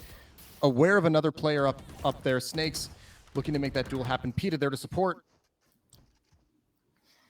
Can't get the immediate fight, though. 30 seconds left. Spike goes down. Floor looking to maybe get an early aggression here. There it is. Watch in hand. Floor is there to pick up Hazard. Now in a 1 versus 3. Taver's all alone. The Odin is going to pick him up. And once again, another round for Team Eon. Not exactly what we talked about where they played together, but you did see as I believe Zodiac was there stuck in the corner fighting Snake. It must have been Peta urging them to stay alive so they could come in and assist with killing snakes. And Floor appears to have toggled their spin bot. Oh, it's off now. There we go. But look, I mean, we a little definitely bit of saw celebratory spin botting never hurt. Yeah, it never hurt anybody. We definitely saw abusing the weakness in Snake's comp there. The lack of recon, the lack of pop flash to get Floor off of the angle and just abusing that so well. Absolutely. Let's see what we get here. Wow, an early aggression out on C Mound here. Snake is going to get traded out for Peta, or for Cracker, excuse me. An early 1-to-1 trade that'll usually favor the attackers here, but the defenders have a lot of space on their hands. Zodiac there with the B-Lurk is going to get an advantage kill. They might have been looking for a repeat of that one beautiful round with the Neon Ultimate that we will never stop talking about for the remainder. It will live on in infamy. And even though they went 1-for-1, that did result in another pick towards the B site. I mean, we've got the advantage here. Now Eon just needs to play on the defense, on a true defense. Holding the space that they have, not looking to gain any more. They should be good to go with that mindset.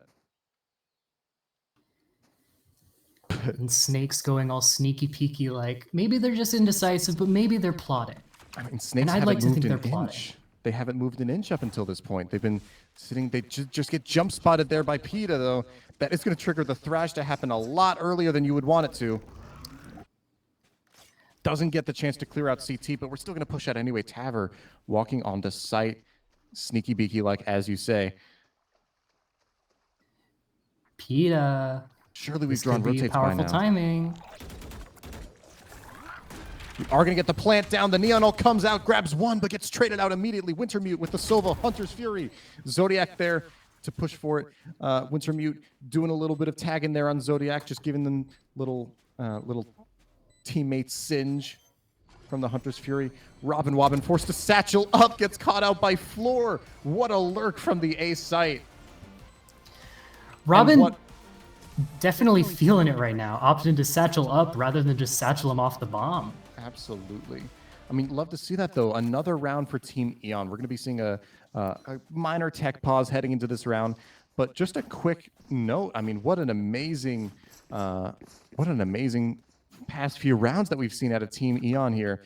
Amazing retake hygiene coming from them. And not to draw attention to the scoreboard here, but PETA, 26 and 14. Goodness. Really been going off, getting very high value off the Neon pick with the fast, accurate weaponry. The Neon Ultimate just being so strong in general. And just sliding all over everybody, just playing Fortnite on them, you know? And it's been so great. PETA's just such a good player, and abusing those gunfights is what you really need to do as Neon. I really like that. We coming back? Tech pause might be over soon. We have a ready call from Snakes.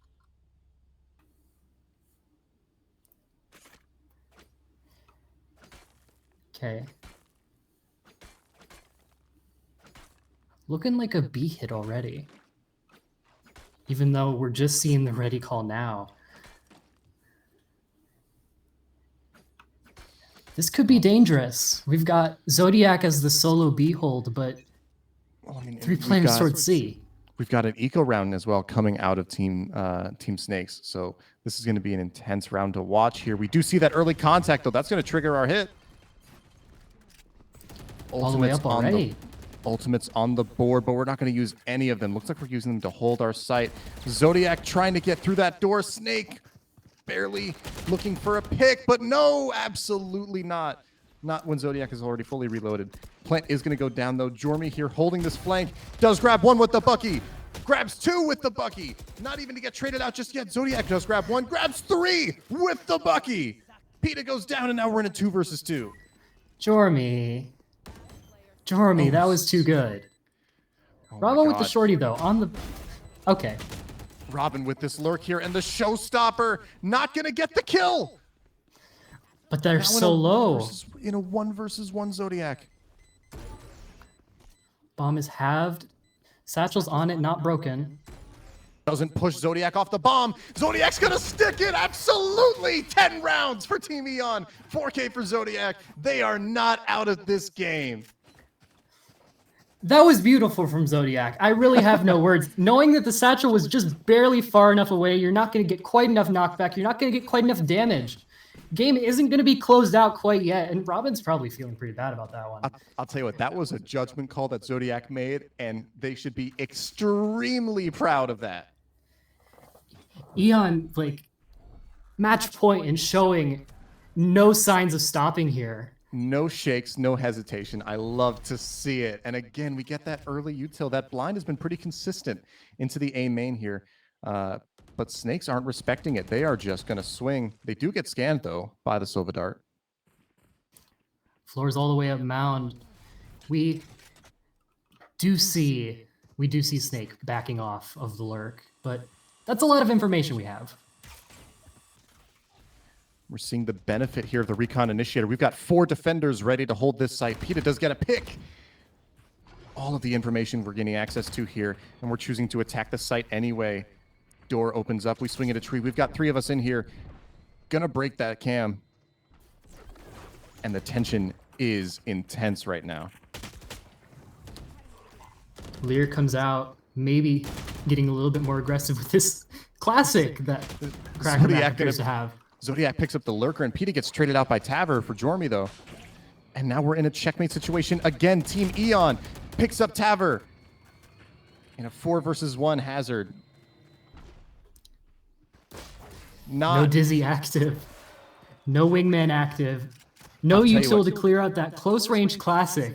Cracker's classic just does that. I wish my classic did that. Truly, truly.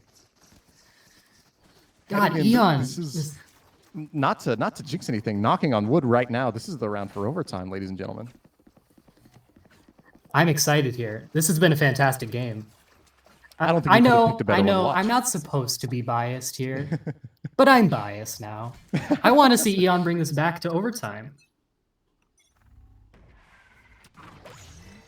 Here we go. The early utility volley. It's three versus three here in C main, and Peta's gonna kick a kill right off the bat. Doesn't get traded out at all. The shots keep coming firing. And Zodiac is going to pick up one with the B-Lurk. Again, that B-Lurker has gotten so much value on both sides every single half. Amazing stuff. And Jeremy going down means there's no more tripwires.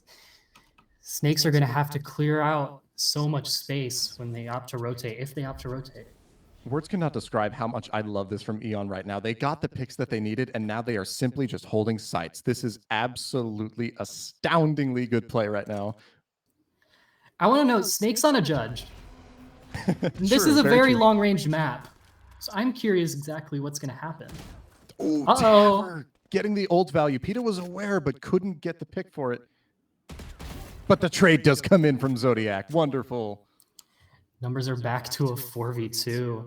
I'll tell you what, finding those checkmate situations is such a valid thing. Zodiac is going to cancel the ult after getting some information. Love to see it. Now we're Snake just fully had to do aware a of the little attack. double take there. Just a little bit. I mean, with that judge, we've got 20 seconds left in the round and nowhere to go. We barely even have time to go see. Even if we get this kill, it's going to have to be a W key attack. There is no time, really. Yep, bombs down. It's over. We are in Orbital overtime. Strike isn't going to do anything, even if you get it off, and we're in overtime.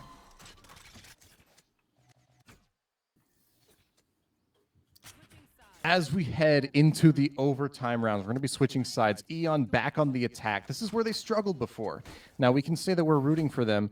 And if we do, what do we need to see out of them in order to make this round happen for the attacking side?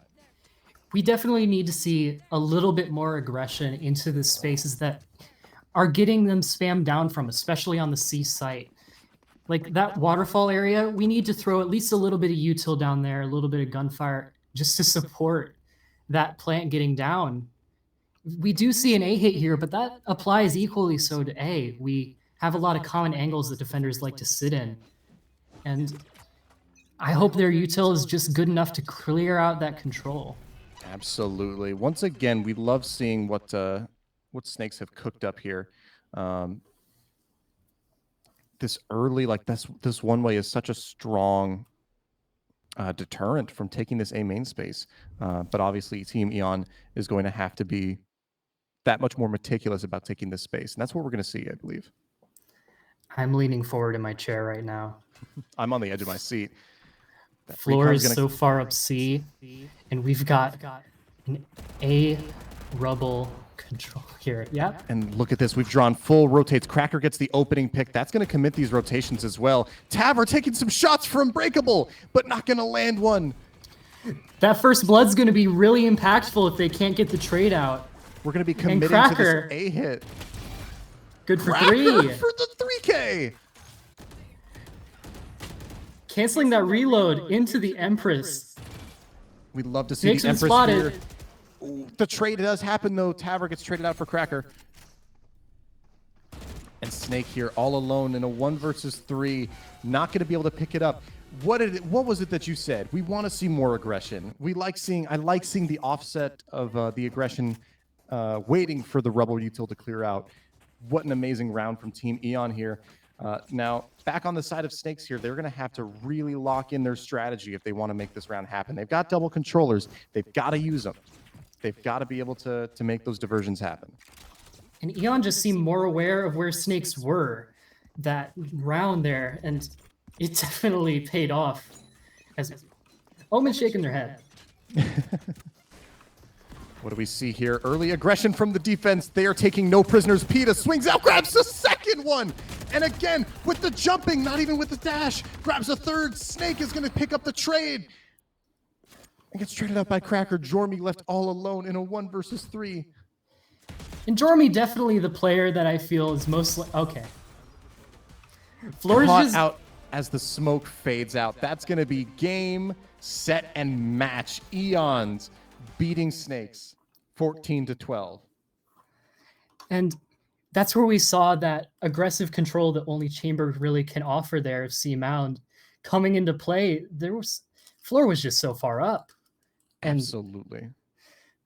Jeremy getting caught off guard there really won the round there. That was a beautiful game from both teams, but Absolutely. I mean, the initial half, the first half from Team Snakes was textbook. I mean, that is Lotus defense right there. Like you're able to win 9-3 on defense. What an amazing first half coming out of Team Snakes.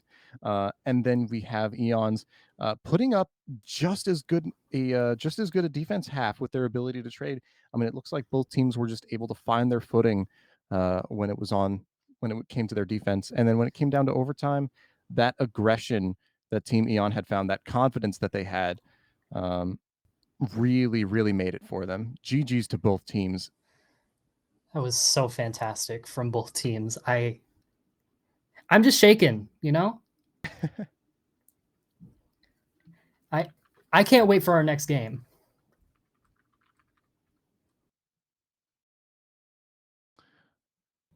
I think honestly, that is what we like to see here within the mini peel is just that good fundamental team-oriented Valor, being able to trade each other, understanding what the plan is, and being able to commit to it. Jormy, special shout out for those amazing tripwire setups, consistent value throughout all of the defense rounds. Absolutely insane stuff. And then PETA, an absolute all-star performance, 35 kills. You can't ask much more out of a duelist player, I'll tell you that. Yeah, definitely the star players for both sides. Jeremy, with the interesting tripwire placement that made it a little bit more difficult for Wintermute to break with those shock darts. A little bit less than standard, but less than standard can be very powerful when you're playing against a Sova and PETA. Yeah, I mean we Oh, had PETA. just enough counterplay on both teams, making for a very interesting match. As we prepare for the next game, we're gonna head to a quick break, but don't head out. We've still got more to go, and it is going to be just as enjoyable content as we just saw. Possibly even a quicker game. Overtime is always fun to watch, but we know that having faster games than that can be a little bit easier to pay attention to. But quick break. We'll be back with more.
And we are back here for some more fantastic Valorant to be played on Minipeel 3 this evening. First of all, Rena, what an amazing match that we just saw on Lotus. Oh my god, yeah. I'm still recovering. I'm still recovering. Look, 26 rounds of Valorant is going to get to you at some point or another. But as we head into our next match here, we're going to be seeing returning face from the previous game, Team Eon. But also, we've seen them before. Coming back onto the stage is Error Code 61. Quite a formidable team with names like Getting Dubs, Pikachu, and Bird. I mean, honestly, this whole team is stacked up with players that have made some kind of a presence on the server. And I know some people were definitely giving it to EC61 as their one to take it all. I'm curious to see how this match goes. Eon definitely turning up at the end of that last match. Oh my god. And EC21, fantastic team in their own right. We've definitely I just want to see how this goes. I don't know. Absolutely. We've seen Eon are there. They do not back down in the face of adversity. So when we see the match, if we were to see the round count for EC61 hit 12, we know that that's not the next round is over. We know that Eon still has some gas left in the tank to show us. And getting into these agent compositions, there's some things I'd like to note here. There's a sky. I like to see that. There is a locked in sky. Normally we see something like the KO or even just the Gecko. The Gecko is a very popular pick as the second initiator with that Sova. Absolutely. But we instead see the sky with that information flash hybrid. The nice little heals for Peta's Neon, who's definitely going to be getting into a lot of trouble here. I like this. I do. Absolutely. I'd say personally, I'm always a fan of Sova, especially on Sunset. Sova on Sunset is Cypher's kryptonite. Wintermute is here to make Getting Dubs cry. And then coming on to, again, Eon going up against another double controller composition. And I think it's interesting that this double controller composition has once again given up the Recon Initiator. And giving up that Sova means you are burning that Raze utility to get rid of the for trips. And I don't know. You like Sova? I like Sova. We all like Sova here. Look, Sova is undeniably a very strong agent when put in the hands of somebody who knows how to play Sova. And so when we see the effects of a team using that, Wintermute is still a very competent Sova player against a team that does not have a Sova at all. Like already we're seeing Wintermute with this lineup here, which is a very strong front sight lineup, if I can remember correctly. Just off by a hair, a little bit too far to the right. It's going to miss the tree. It's supposed to land on the palm tree and scan front sight. Something interesting, we notice here the EC61 opted not to do that Omen one way on the A side. And they're already rotating. That was amazing. Uh-oh, that space is gone. Right. And I mean, we see the early pick with EXO off of the Raze nade. Again, we've got these early Raze nade picks. Seeing a lot of trends here. Wintermute gets a pick, and Zodiac is there to follow it up. EXO's making the trade there. Now having full mid control, the attacking side, Team Eon is going to be planting down on the A side, ready for the retake from 61. No. A lot of people are pretty low here. We see a 3v3 even numbers, but that's paint shells. Clearing out that back box, that's going to be really difficult for Cypher to just avoid. Oh, forced to funnel in. And we're in a 1v1 now. Zodiac is there to even up the numbers, and Cracker here with the Sky Flash. Pulling out the shots, the Ghost is going to prevail over the Classic. EXO barely turned that flash and just threw off their crosshair placement just enough. Yep, even that half blind can be enough to throw off that crosshair placement when they have to turn it. It's really fantastic. We already see a lot of value from that Sky. Sky has a pretty major clutch factor due to those flashes, and I don't know. I like that. I like how this is going. Even though that round was very close, I like what we're seeing already. You know? Absolutely. I mean, we're seeing some strong plays from both sides here.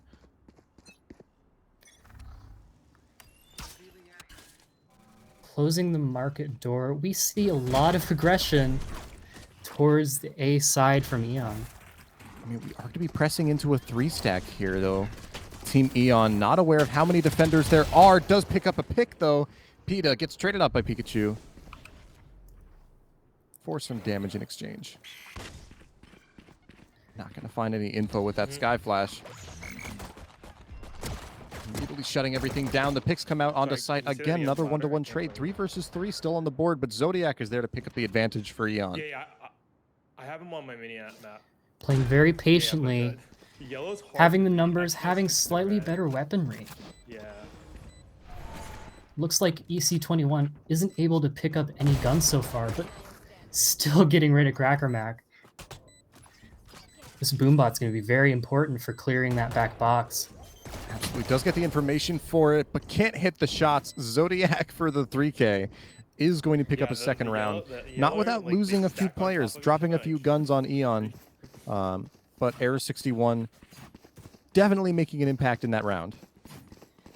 And I'd like to know, we already saw even more value out of that Sky pick with the little Skog going up into elbow, getting the paranoia burned, and still getting the information. That's just really fantastic value, I've got to say. And that was a good post-plant situation as well. They're just very coordinated right now. I really like what Eon's doing. 100%. That's my new catchphrase. I really like what Eon's doing right now. And there it is once again. Skydog clearing out the space, not trusting the Sova Dart, making sure 100% this area is clear. Into our bonus round here, we're not looking to take any prisoners, not looking to make any compromises, but EXO is going to take an early pick in mid here. And we are going to get these picks onto site. Pikachu opting to back off, wait for EXO to get more space, get that pick. Bird gets another. And we're crunching in. 4 versus 2. This is looking like a very easy retake for Error 61. They do lose another player in the process, though. Eon getting absolutely fried by that mosh pit. Wow, Cracker picking up 2 more for the bonus round. Absolutely amazing value there at a bonus. That's gigantic damage. That's so much. The economy of EC21 is really crippled here. It's going to be a bit of a struggle very broken for them. by. I haven't been, but like, yeah. We're seeing a Bucky coming out from getting dubs. Love to see that. Looks like we're strategizing a B hit here for Team Eon. Also looks like we might see a little bit of abuse of that silly little box that's getting removed. Can we hit it this time? Winter Mute. Not quite high enough, unfortunately. Drat. Correct lateral trajectory, but that vertical is not there. The trip's still there, though. The shock dart, it got pulled away just in time, and getting dubs opting to replace it. But the shock dart, the second one, it's going to get you. But there's a second trip. Floor looking to place an aggressive trip as we lose Zodiac, though popping the Clove Ultimate. PETA with the opening pick here. Trading out EXO for 2. And now already a 3 versus 3. With that Clove ult live. Oh, and the Sky ult is coming out. The Seekers are going to make a play. Bird there on the flank, going to pick up 1 pick, and PETA there to even the numbers back out on the 3K, ready for more. These are even numbers, but Eon's just really feeling themselves right now. I don't know. PETA getting aggressive with that Neon ultimate, but getting dubs, getting the pick. Triggering the re-aggression from Bird. What an amazing market wrap from getting dubs. And that's going to be even 2-2. It's really fantastic, forcing the pinch to focus on one side or another, and you can't deal with both of them at the same time. No, you can't. I mean, you can either double up on one and commit to that kill, or you just have to hope and pray and trust your teammate's gonna win their 1v1. Suddenly, this game feeling a lot more even, which is, it's great. But after that second round, it was looking a little bit rough. Well, I'd say like round 3, Eon still made a massive impact, even though they lost it. For sure, for sure. And we're gonna see cool little fight towards mid here from Eon. Bird already pushing past the top mid smoke. falling. No use of the not dead yet, quite yet. Yeah, we're gonna lose. Advantage going to Eon. We're gonna lose Bird straight off in the round of 5 versus 4 for Team Eon. This should be extremely favorable for them. Now all they have to do is group up, hit a site, and win. And grouping up, they are indeed. Pikachu alone on this site. Does have the Blue information, Mango not though. being too far away, but Did hear that's those still... footsteps. The Sky Dog coming up elbow. It's going to make a huge splash here, catching a lot of space for Peta to walk up through. Pikachu's been spotted. Mosh Pit coming out, forcing Peta back. And here we go. Need The a little execute more comes time. out. Pika grabs one, but Peta's there for the trade as Mango fights back in lane. Another 1-to-1 trade. 3 versus 2 for Eon. They're keeping this number advantage high. And it looks like the Eon's already rotating towards the B site. Cypher trips are still up, but they're all the way over on A. EC21's gonna have to do a long walk here. And Peta sees the trip now. Kind of shocked they didn't hit it. Replacing it with one of their own, playing back into main. Now the showstopper on Exo is going to be a big problem to deal with here. Has to be taken into mind. Eon playing very far back in main, not opting for a late mid lurk from Zodiac, but instead just holding the flank in case they opt to double up. We're seeing a spam post plant, but we're using Ghost for that spam. Floor dropping to the showstopper of Exo. And Peta there to pick up the 3K again. Peta starting up this map with another amazing performance, right in line with Exo as well. And it's 2-3, but I'd imagine we might even see a timeout soon. There's a lot of momentum on the side of Eon that needs to be halted. Yeah, momentum. What was it? Not momentum. Eon was working with some really strong plays there. They still got a pretty solid economy. E61 are going to have to figure out some kind of way to break that progress for them. It's a duel between Bird and Peta. You don't know when it's going to go down, but it's going to be very important. Wintermute getting spotted out in the smoke. Just the butt sticking out. But the butt's enough to shoot. And Bird is going to fly away unscathed. It's a very impactful first blood that Recon Initiators out of play.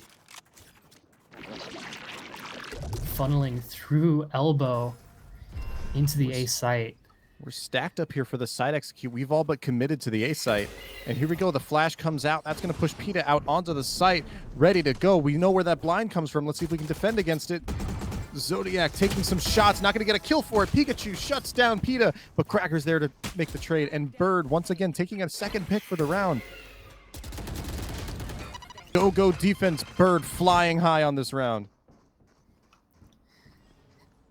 This has been elegant. These retakes have been so fantastic. The early aggression into that smoke, getting rid of the Recon Initiator and Wintermute. That's fantastic. EC21. It's detrimental. Absolutely insane what happens when you drop a Recon Initiator. We're going to get a timeout here from Team Eon. And honestly, all I would say is they had a minor slip-up that lost them the round in Wintermute sticking through the smoke there. I'm more worried about what E61 might be doing to change up their defense, because that was a good round from them, and I want to see more of that. First quarter here is over, halfway through the half, and it's still an even game. We're seeing a lot of back and forth here. Bird with that beautiful forward control, being able to get aggressive with that clove. Not dead yet. The pick me up, making you a little bit faster whenever you get a pick. It's just really good synergy with that forward hold they love so much. Absolutely. And it's been very impactful as well. It cannot be understated. If I'm Bike here, I'd be telling my team that be very careful about these smokes and where everyone can be, because you're going to get caught off guard and it's going to lead to a devastating numbers disadvantage. I'd agree with you there. The double controller composition is going to allow for a lot of ground coverage, a lot of potential for some really interesting positions here. If we're not aware of that, then we're not countering the composition properly. Luckily, that Skydog might be useful for clearing out some of those smokes. Hint, hint. I wonder what we see here. A lot of mid-aggression from both sides. We're about to see a firefight happening here in tiles. Peta gets caught by Dizzy as they swing out. Exo's going to grab 2, gets traded out by Wintermute with the classic. Pika's going to get the trade, but Cracker's going to trade the trade that Pikachu got. And Bird is in there to pick up more kills. Blue Mango pushing down mid. That's going to be another round for E60. What was that? E61. That's... Goodness. Getting caught out with the util like that. Eon really getting caught between a rock and a hard place. I mean, I'm not so sure. I think that was an eco round for Eon. So getting the 2 picks that they did there, ending the round early, and then maintaining their mental momentum is going to be pretty strong.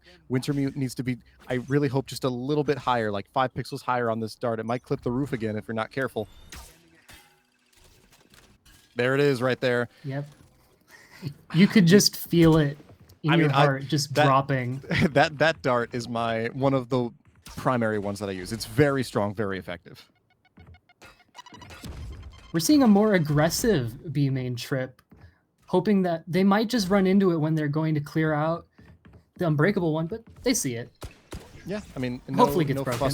No fuss about it. The drone's going to come out. We're going to get some sky flashes. Lots of initiating utility here as we make the side execute. Peta's going to stun themselves just for good measure to make it happen right.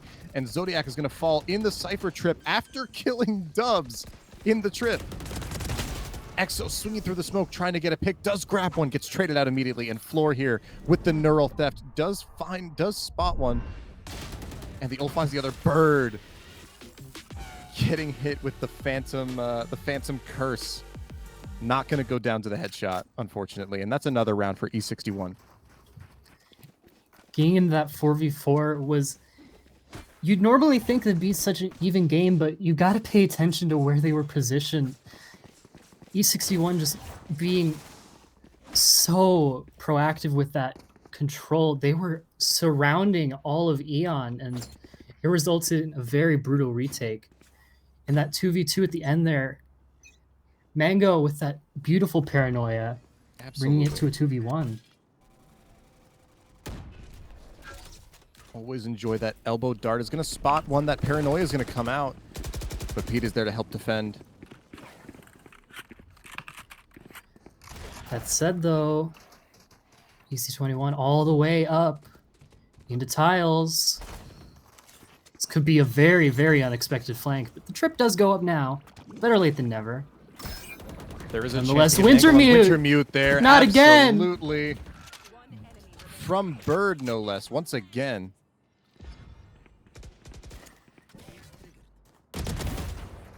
Good timing. Bird getting very Floor. patient with that tripwire aim and getting punished for it. Floor for the spray down. Gets 4.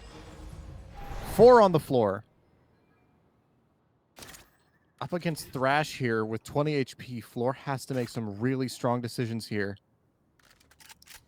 Bombs down an elbow, but Floor is wrapping here. Oh, and Pikachu. Pikachu seemingly aware, Just but looks away. The angle turns on Floor. Oh, that's a shot that you have to hit. That's a round 1 by Floor. Unfortunately, just that little bit of nerve can throw off the shot. That's going to be 6-3 favoring E61. I don't know. EC21, that's so good. That round there. Barely being able to pick it up, but still, that momentum is so strong now. Wintermute's forced onto a Spectre. Yeah, I mean, we have Eon is now on their last buy of this particular group. Winter barely peeking out. The flash comes out, and Exo does pick up 1, but they get traded out by 2 for Cracker, or get traded out for 2 by Cracker. And the Seekers are going to find getting Dubs in market. The spam is going to kill 2, but gets traded out, and now a 2 versus 2. The tripwire goes down, and we have Neural Theft online. Opting to pop it right now as the bomb goes down, just so you don't get pinched at an unopportune time. Information that we needed. So Mango does have the opportunity to use Omen ultimate from the shadows just to help out the positioning here. Not opting to do that, just doubling up. I like this. And Floor is kind of caught between a rock and a hard place. That Thrash is almost definitely going to connect. Absolutely. Thrash is going to find Floor there. Mango's swinging to take the opportunity kill. Does pick it up, and now it's a 1 versus 2 with Zodiac. Zodiac Wingman's forced gonna to be cross. On the Past the mosh defuse. pit, getting blinded by the paranoia. Not dead yet, isn't going to get that value. Takes just a bit too long, but getting those picks. It's about all you can ask for, really. Yeah, I mean, what a high energy end to that round. We lose Floor there as quickly as we do, and we're just put into such a survival mode. There's not much you can do in that situation against a Wingman and 2.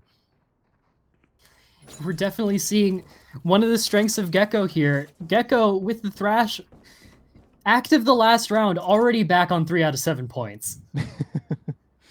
We could see another Thrash this half, and there's only 2 rounds left.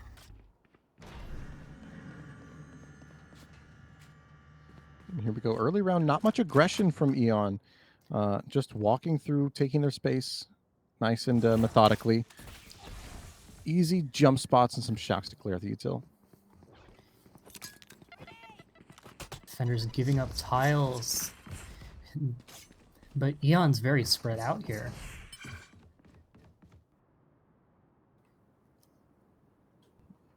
There's not much to say about the round at the moment. Just lots of patience from both teams right now.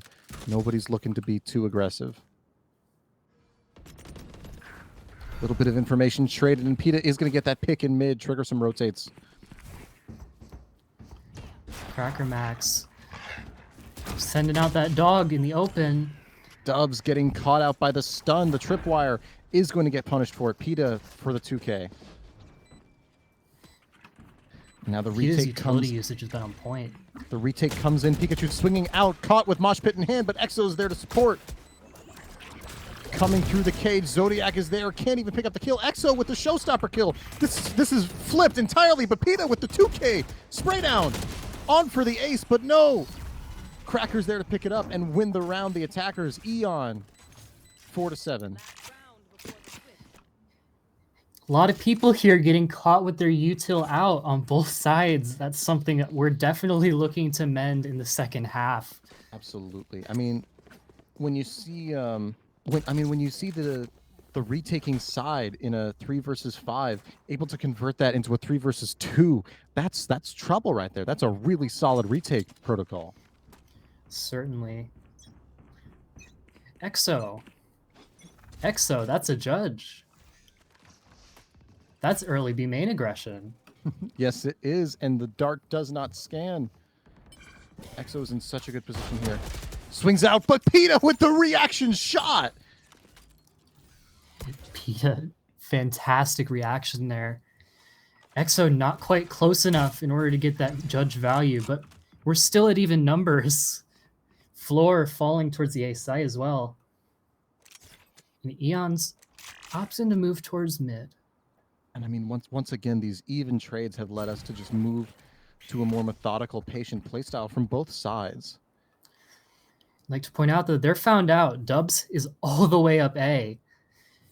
This could be a flank, or this could be some interesting rotates. Dubs opting to go towards B. All the way through Not B, A. All the way through the attack respawn. Bird here, aware of the potential for market, but gets caught out. PETA again for another pick here. And I mean, at this point, we've just got to start accelerating. Absolutely, as we're going to make our, we're going to have B-side for free here. Hanging out in market, getting those heals, and getting the bomb down. Zodiac's all the way up. No resurrection online, but certainly a lot of confidence, a smoke screen, and a gun peeking out. Up against Pikachu's Ares, Zodiac and PETA are there to play, and getting Dubs gets found out by the recon. Looking to save possibly on the last round of the half. Camera almost comes out. PETA not clearing. PETA getting punished for not clearing. Dubs has barely enough time to pull this off. Have to take these gunfights perfectly if you want to secure a round. I mean, based on the time remaining, it's not likely to happen, but getting Dubs does get the pick and is now on the spike. but the Hunter's Fury comes in, and the knife from Cracker. The absolute level of confidence you gotta have to go for that play. Obviously, the Hunter's Fury's got you covered. But what an what an amazing attempt at the knife there. That's at the half, 7-5 favoring E61. And Eon there, in the 7-3 situation, losing no resolve whatsoever, getting it to a 7-5 half, and that's a very significant difference. Going into their defensive half, I can only imagine what they're going to do with that silly little Skog, but no Omen for the A main one-way. I mean, yeah, just being able to pull those couple of rounds back off of E61. They are not out of this game yet. We've seen it before, and there's a chance we'll see it again. They're here to play. The early A aggression from Eon's not going to yield any major results, but we do have that space cleared out. We're aware of where they are. Notably, the trip is not yet broken, but PETA is re-aggressing. We have a lot of attackers towards B main, and that tripwire is down. Cypher's utility is all gone, but the defenders are all the way back onto B. Eon's already anticipating it, but EC21 already anticipating it as well. You can't anticipate the anticipation. Getting Dubs And with a Dubs nice little pick there. all the way up mid. PETA's all the way up mid. Absolutely. The lurk kill gets even more value for it. Now in a 5 versus 3, getting Dubs is able to help his team, or help their team get to the A site. Those lurks were so impactful. I mean, PETA got all the way up mid, even though they died, and then getting Dubs good for 2 off of that lurk. That's fantastic. However, the double controller for EC21 coming in play here.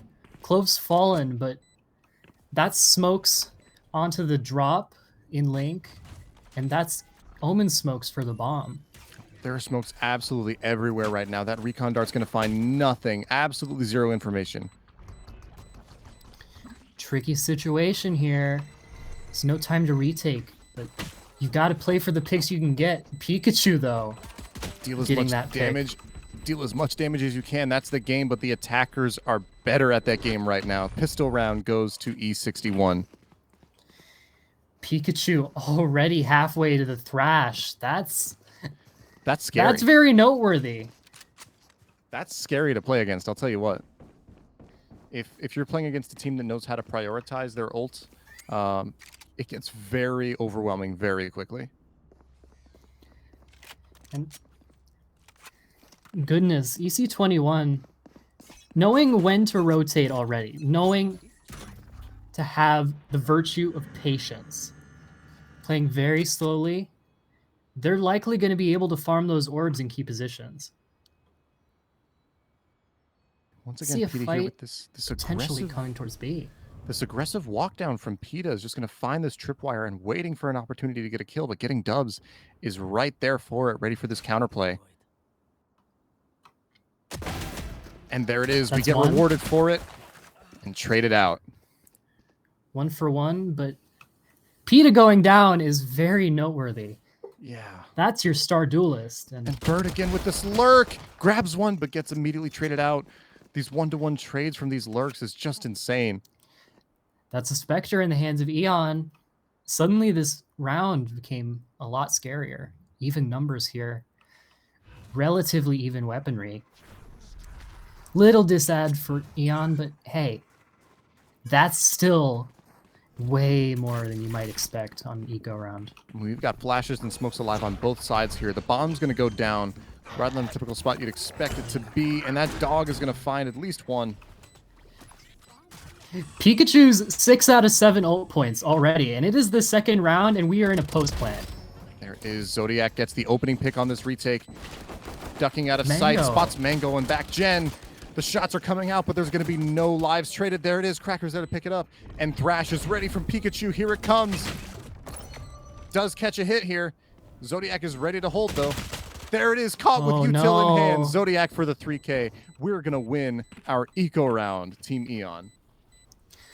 Once again, Pikachu caught with util in hand. That's devastating. Thrash is burned. And I know Thrash is pretty easy to farm, as it's already been demonstrated Right. so far this match, but that's still a really powerful ultimate off of the table. And an eco round converted for Eon. That was a round winner right there for sure. I wonder what Eon's going to do on this defense. That was a really strong retake there. Just patiently playing together with that gunfire, and it just beat him out.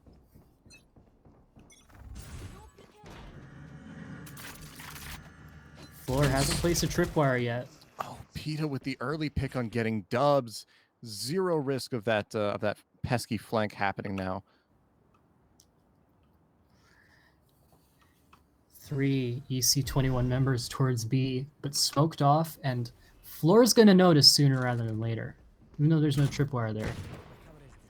Exo's spotted, but not getting sprayed down, playing very patient. The trip comes out.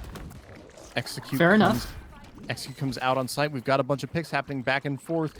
3 versus 3 into this post plant.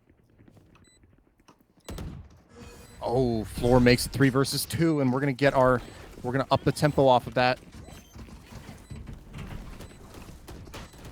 Simply put, Tricky here spotting is out. that there's no smoke online for the B main post plant spam.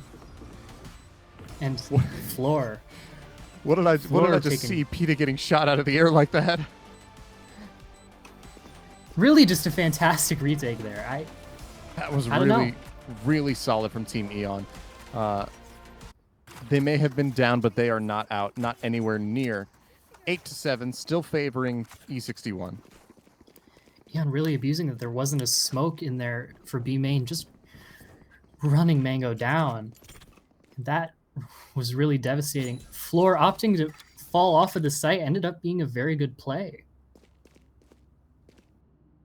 Fiddling with their util. The butterfly knife of Valorant.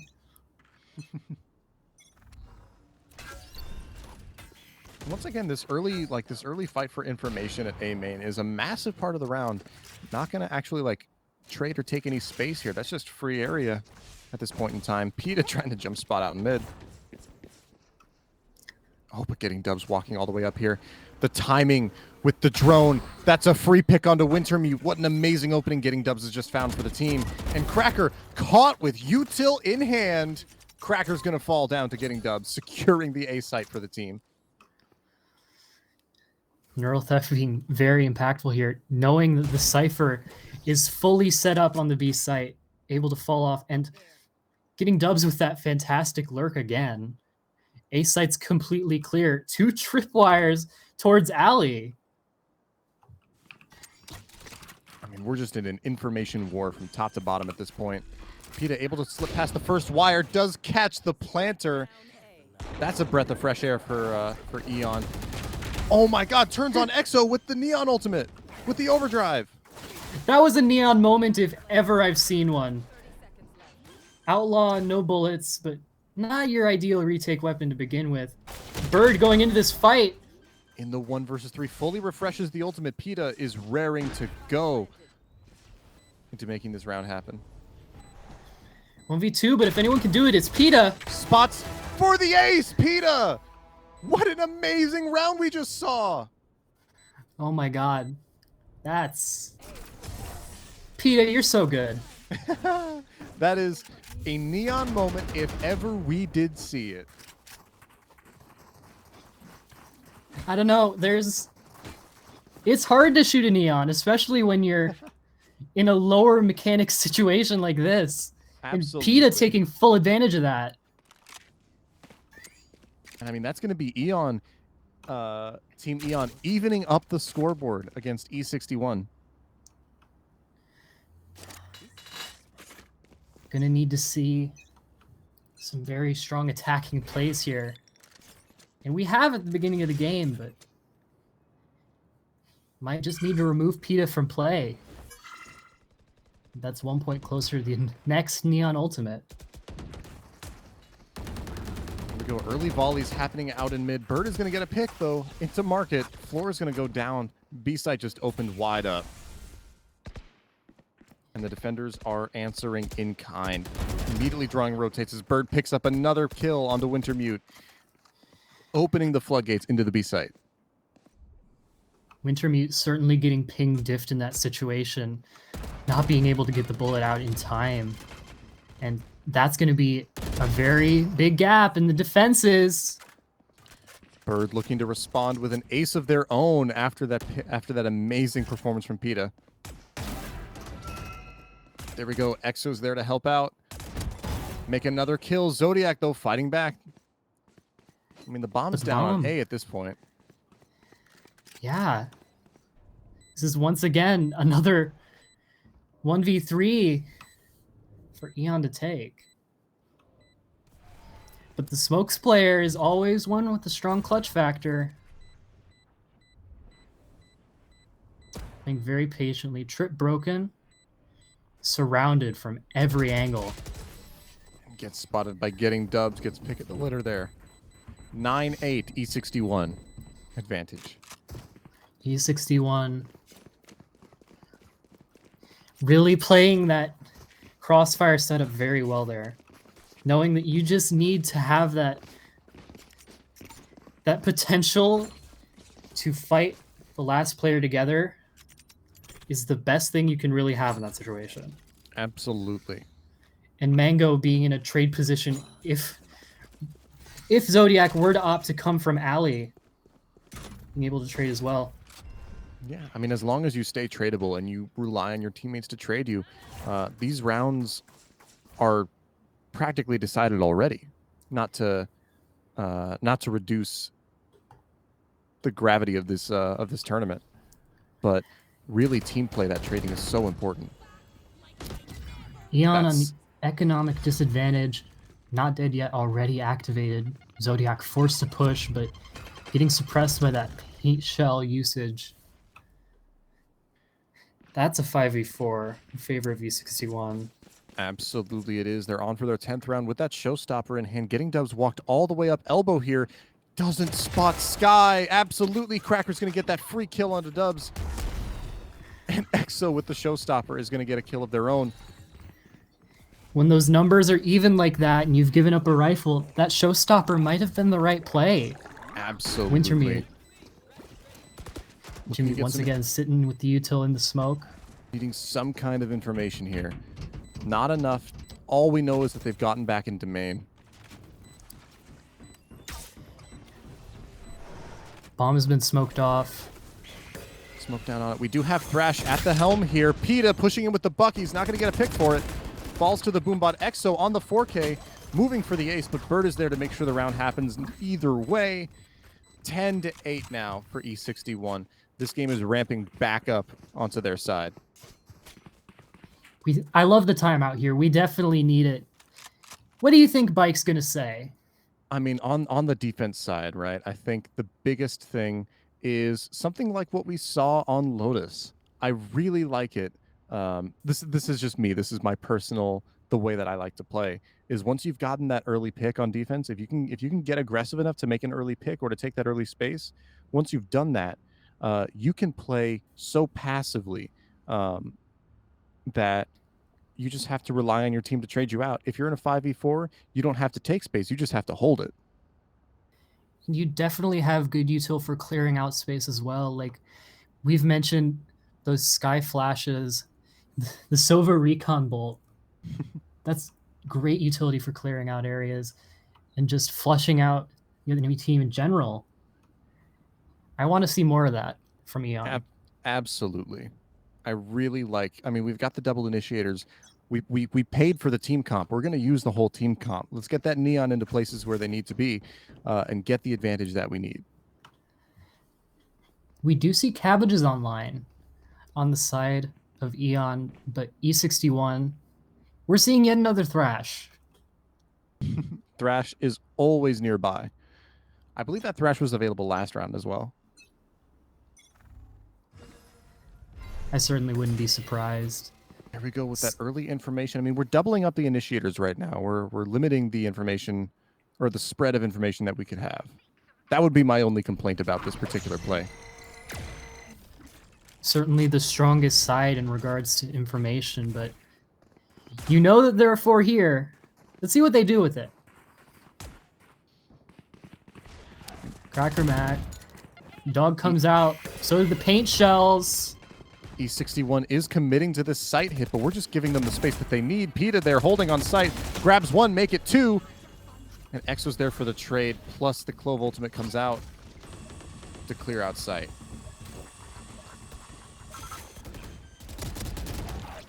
Three and a half v3, now a 3v3. Oh, we're going to be seeing Pikachu. Thrash coming. There's 2 in that corner of Alley. Does catch one of them, not both though. And there it is, Cracker is all but dead to rights from the mosh pit. But in the smoke, Zodiac is ready to go, catches the trade onto Pika. But Exo, we're going 1-to-1 trades all across here. Low time here, Floor has to make something happen. Falls down to... Floor. That's a round we needed. And we do just barely have enough time to defuse the spike. About, I'm going to call 0.42 seconds. 3-2. Dang. Dang. Close, close. What a fantastic clutch up from Floor. That reflex cam check there almost lost the time that we needed for it.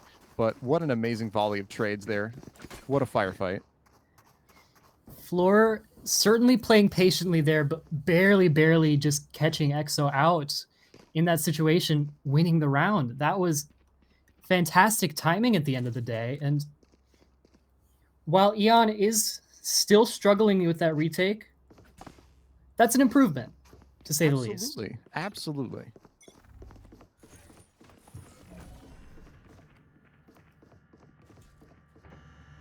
Love the late choice to put the tripwire up, just to make sure that just to make sure there's no anti-trip. Util coming in.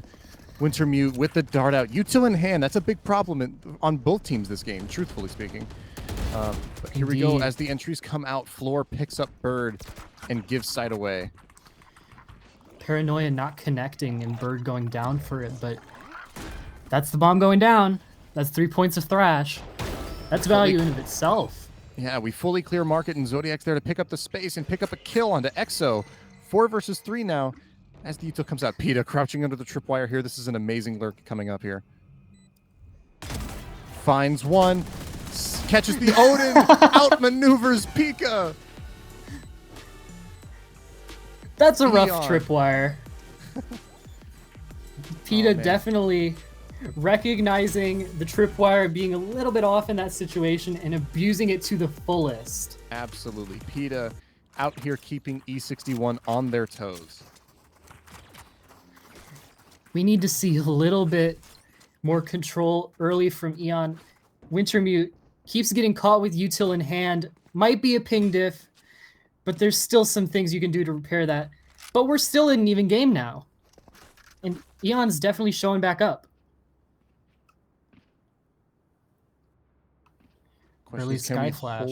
Can we hold on to this momentum? We've got some ideas in the box. We've got Hunter's Fury. We've got Overdrive in Peta. And we do get that early pick. Again, this is what I love to see. As soon as we get that pick, we can back away. We can play passively. We don't have to take any more space. You can definitely afford to play passively when the only flash out of that A main one-way is Dizzy. And it's hard for them to push out of that, especially at a disadvantage in numbers. Absolutely. And now all this information that we're getting here, we know that getting dubs is all the way up mid, and we've seen some aggression from A. That's all we really need to know. We've got all the info we need. It's a Dubs certainly drawing a lot of aggro. Cracker Mac getting the safe pick, though. We have that early pick has stopped E61 dead in their tracks. They're not making much progress at all here. 5v3, that's a very important numbers advantage. Eon with a lot of momentum here. 40 seconds to get the bomb down. Door's still closed to market. Look at how far back our defense is playing. I love this. Even Wintermute has evacuated out of market for the most part.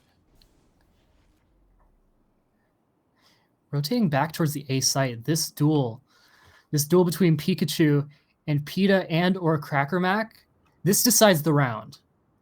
But now there's no time. We've got 12 seconds left in the round here. It's going to happen now or never. We just have to hope and assume that there's nobody left on A site. At There's this no time point, to wingman plant now. there's no more time. We're saving. But we are going to lose getting dubs in market here. And Pika and Mango are left all alone to save. Not the An worst understandable decision. save. It's an understandable save, but you're still forced to save at the end of the day. Right, That's- absolutely. We lose that early pick. We lose so much potential value.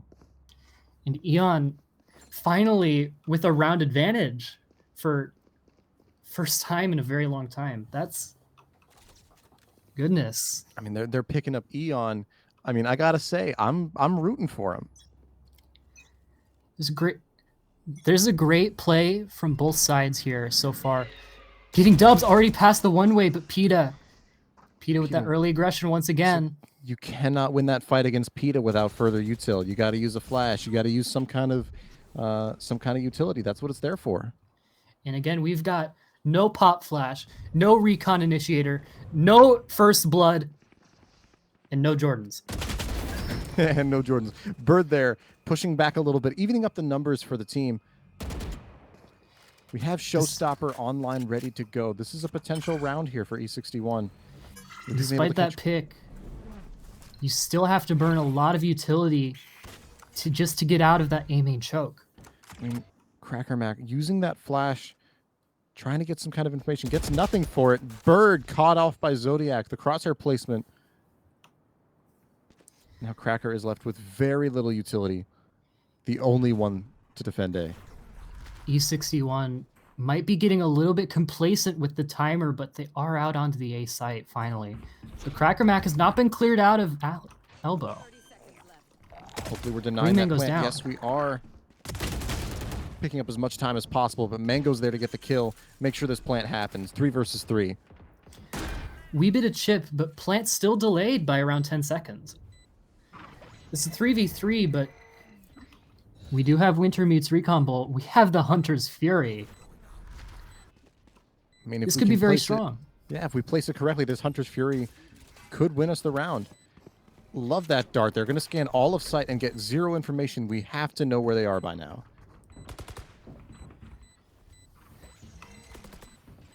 As the retake Gotta comes in accelerate. Zodiac. Zodiac picking up one on the way. And Exo on this flank. Doesn't get anything just yet, but does grab Zodiac off of the defuse. Trying Oh my to waste as goodness. much time as possible. Successfully does so. And Floor and Wintermute are going to die to the bomb. 11-11. E61 evening up the scoreboard. Exo shockingly not getting caught out there, but that Showstopper getting a lot of value, not having to spray through the smoke, not having to burn those bullets, which they did run out of too. And now we've got a round on the board. Game is even. Pikachu's one off Thrash again. This A site's been a lot stronger of a hold. Could see a lot more A site planting in the future, especially if this goes to overtime once again. Absolutely. Look, more overtime games are always fun for me. Flash not going to spot anybody, but that dart absolutely is. Wintermute's going to push the Hunter's Fury. Does find a pick. Absolutely. Mango's going to go down. What an amazing Hunter's Fury from Wintermute. A Sova main after my own heart.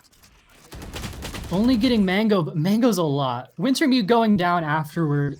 That drone. Unfortunate numbers are back even. Never mind. Back in favor of Eon. Caught on the Zodiac with corner. that clean hold of market, spraying down the 2 that wanted to enter. Pikachu not able to get that order. Instead going to Jinx. Here it comes. Exo getting caught out. Through the cage. Let's get the pick, and Pita on the flank. It's going to be match point Team Eon.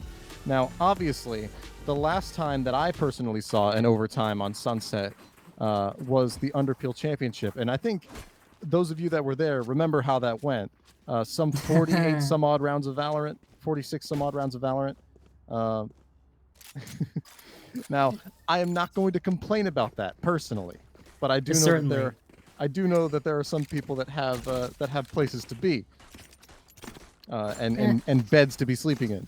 So I say this in the interest of time.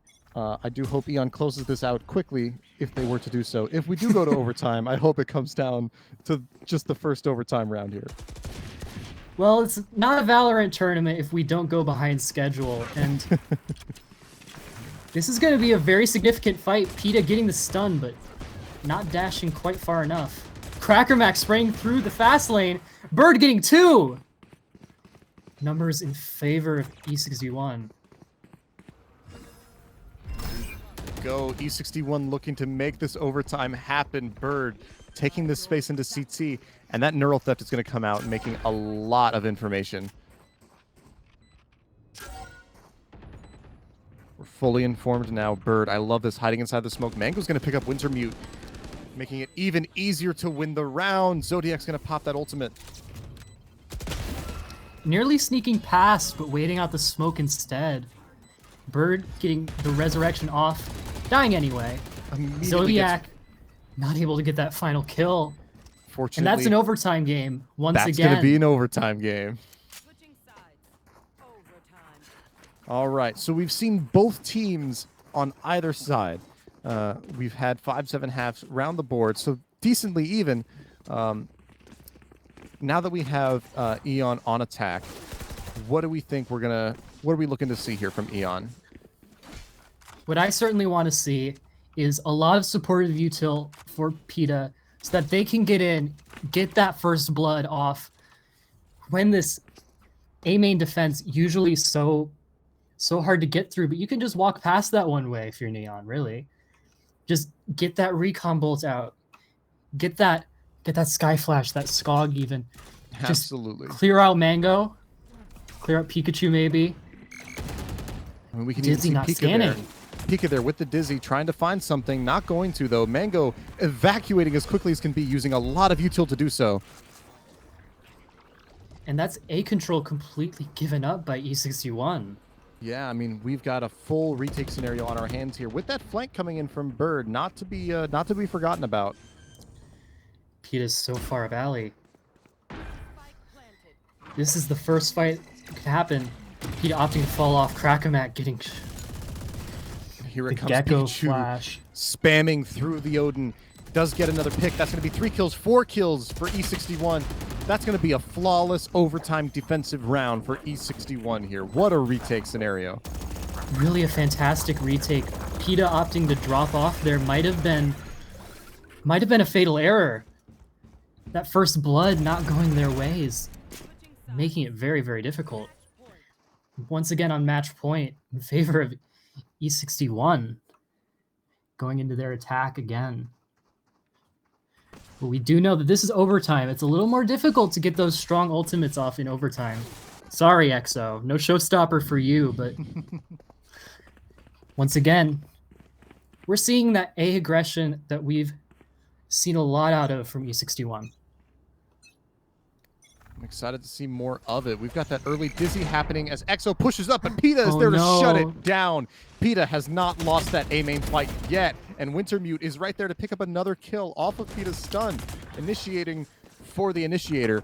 Bird is there to pick up the trade, though, now 4 versus 3. Numbers in favor of Eon once again, and they still have site control, believe it or not. E61 opting to back off, getting the orb, and then maybe running away. Looks like they might give that plant to Bird just to get that resurrection online, even up that numbers disadvantage just a little more. So they rotate slowly towards the beast site.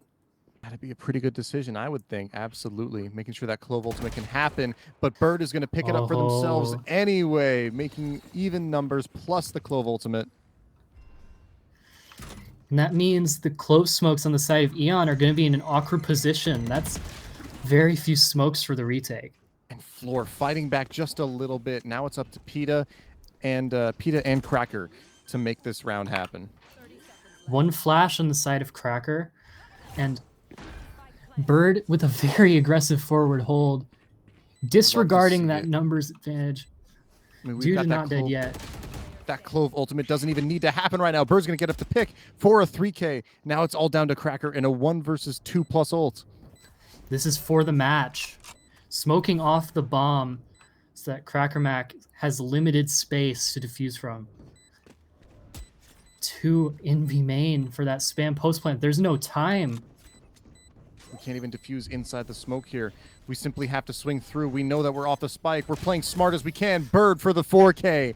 It's going to be game to E61, winning over Eon. I was worried that game might go on for Eons, but what an absolutely amazing match of Valorant played here tonight. An amazing For sure. tournament bracket played tonight, to be continued tomorrow. And I'm very excited for tomorrow for one. We've seen fantastic play in just these 2 matches alone. Matches have gone very long today from almost every game, really. Everyone's so evenly matched, and it's just so impressive. Absolutely, I don't know. it is. People feeling more coordinated the longer and longer we go, it seems. And I don't know. That was a fantastic match. Thankfully, if those of you were in the match and weren't aware, we're not going to be playing another game tonight. That's being pushed to tomorrow, first thing on the docket. But that does mean that we'll have all that much more content tomorrow leading into the grand finals of the Minipeel 3 tournament. And I for one, I'm ready. It's going to for be tomorrow anyway. I'll get some sleep first, you know? Absolutely. Get your 8 hours in. Yeah. Get a nice breakfast, drink your water, all that good stuff. And make sure that you are here tomorrow evening so that we can all watch the grand finals together. That would be an absolutely amazing time. I'll be there for it, and I hope y'all are going to be there for it. Players, viewers, production, and all of you, I hope you're ready to get back here tomorrow, see some more amazing matches.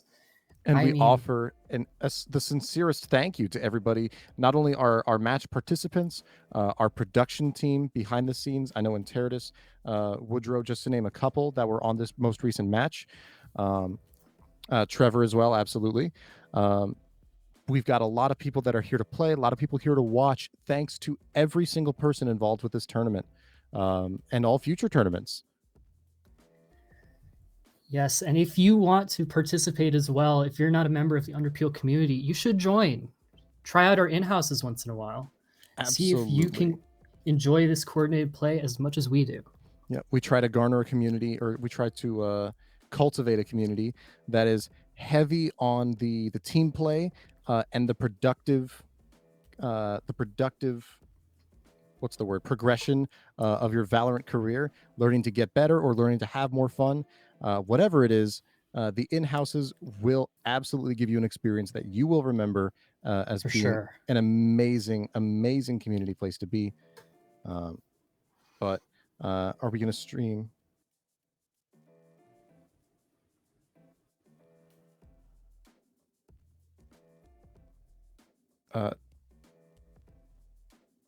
Right, absolutely. Yeah, the Plat Below in-houses need to be popping as much as possible because that is effectively what this is. People have coordinated teams from these Plat Below in-houses so that they can try their hand at coordinated Valorant without, the pressure of playing against or playing alongside an immortal level or higher player. Just being able to learn how to coordinate with a team of people and have a good time while doing it. That's what it's all about. That's what we're looking to create here. And that's what we would recommend that you try out. And we're certainly seeing fruitful results from that practice. Like, these matches have been fantastic and they're all Plat and below. Absolutely. Like, we've seen some amazing coordination here that you would not expect to see in any ranked game. Certainly. I know not in my ranked games. But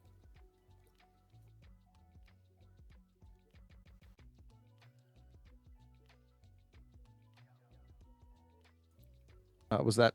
Sorry, I right.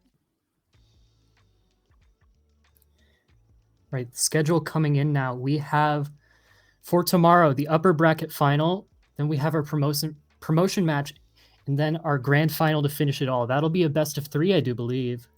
Yes, it will. We've got a few go for that already, but we've got a 7 p.m. start time for tomorrow's tournament. Going to be streamed and casted by Sen and Interidus. The next match should be cast up. Let me see here. I'm reading the that should be cast by Gigafire and Penguin. And then the grand final is going to be casted by myself and somebody that you saw earlier tonight, Zon. We're going to be co-casting the grand final, the best of three. But either way, whether you're there for the casters, whether you're there for the games, whether you're there just to have a good time, we really, really hope to see you there because it's going to be just as much fun as it was tonight, maybe even then some. And we mentioned at the beginning of the stream, right? The Underpeel VODs channel, right? Zon tried to mention it despite being muted, but we do have that now. We're going to be uploading our VODs to YouTube separate from Woohoojin. And you'll have your own little channel to review these matches or just watch them once again. Whatever you want to do with it, it'll be there for you. Get to relive the memories that you got to make. Certainly. Are there any other announcements that we have to go?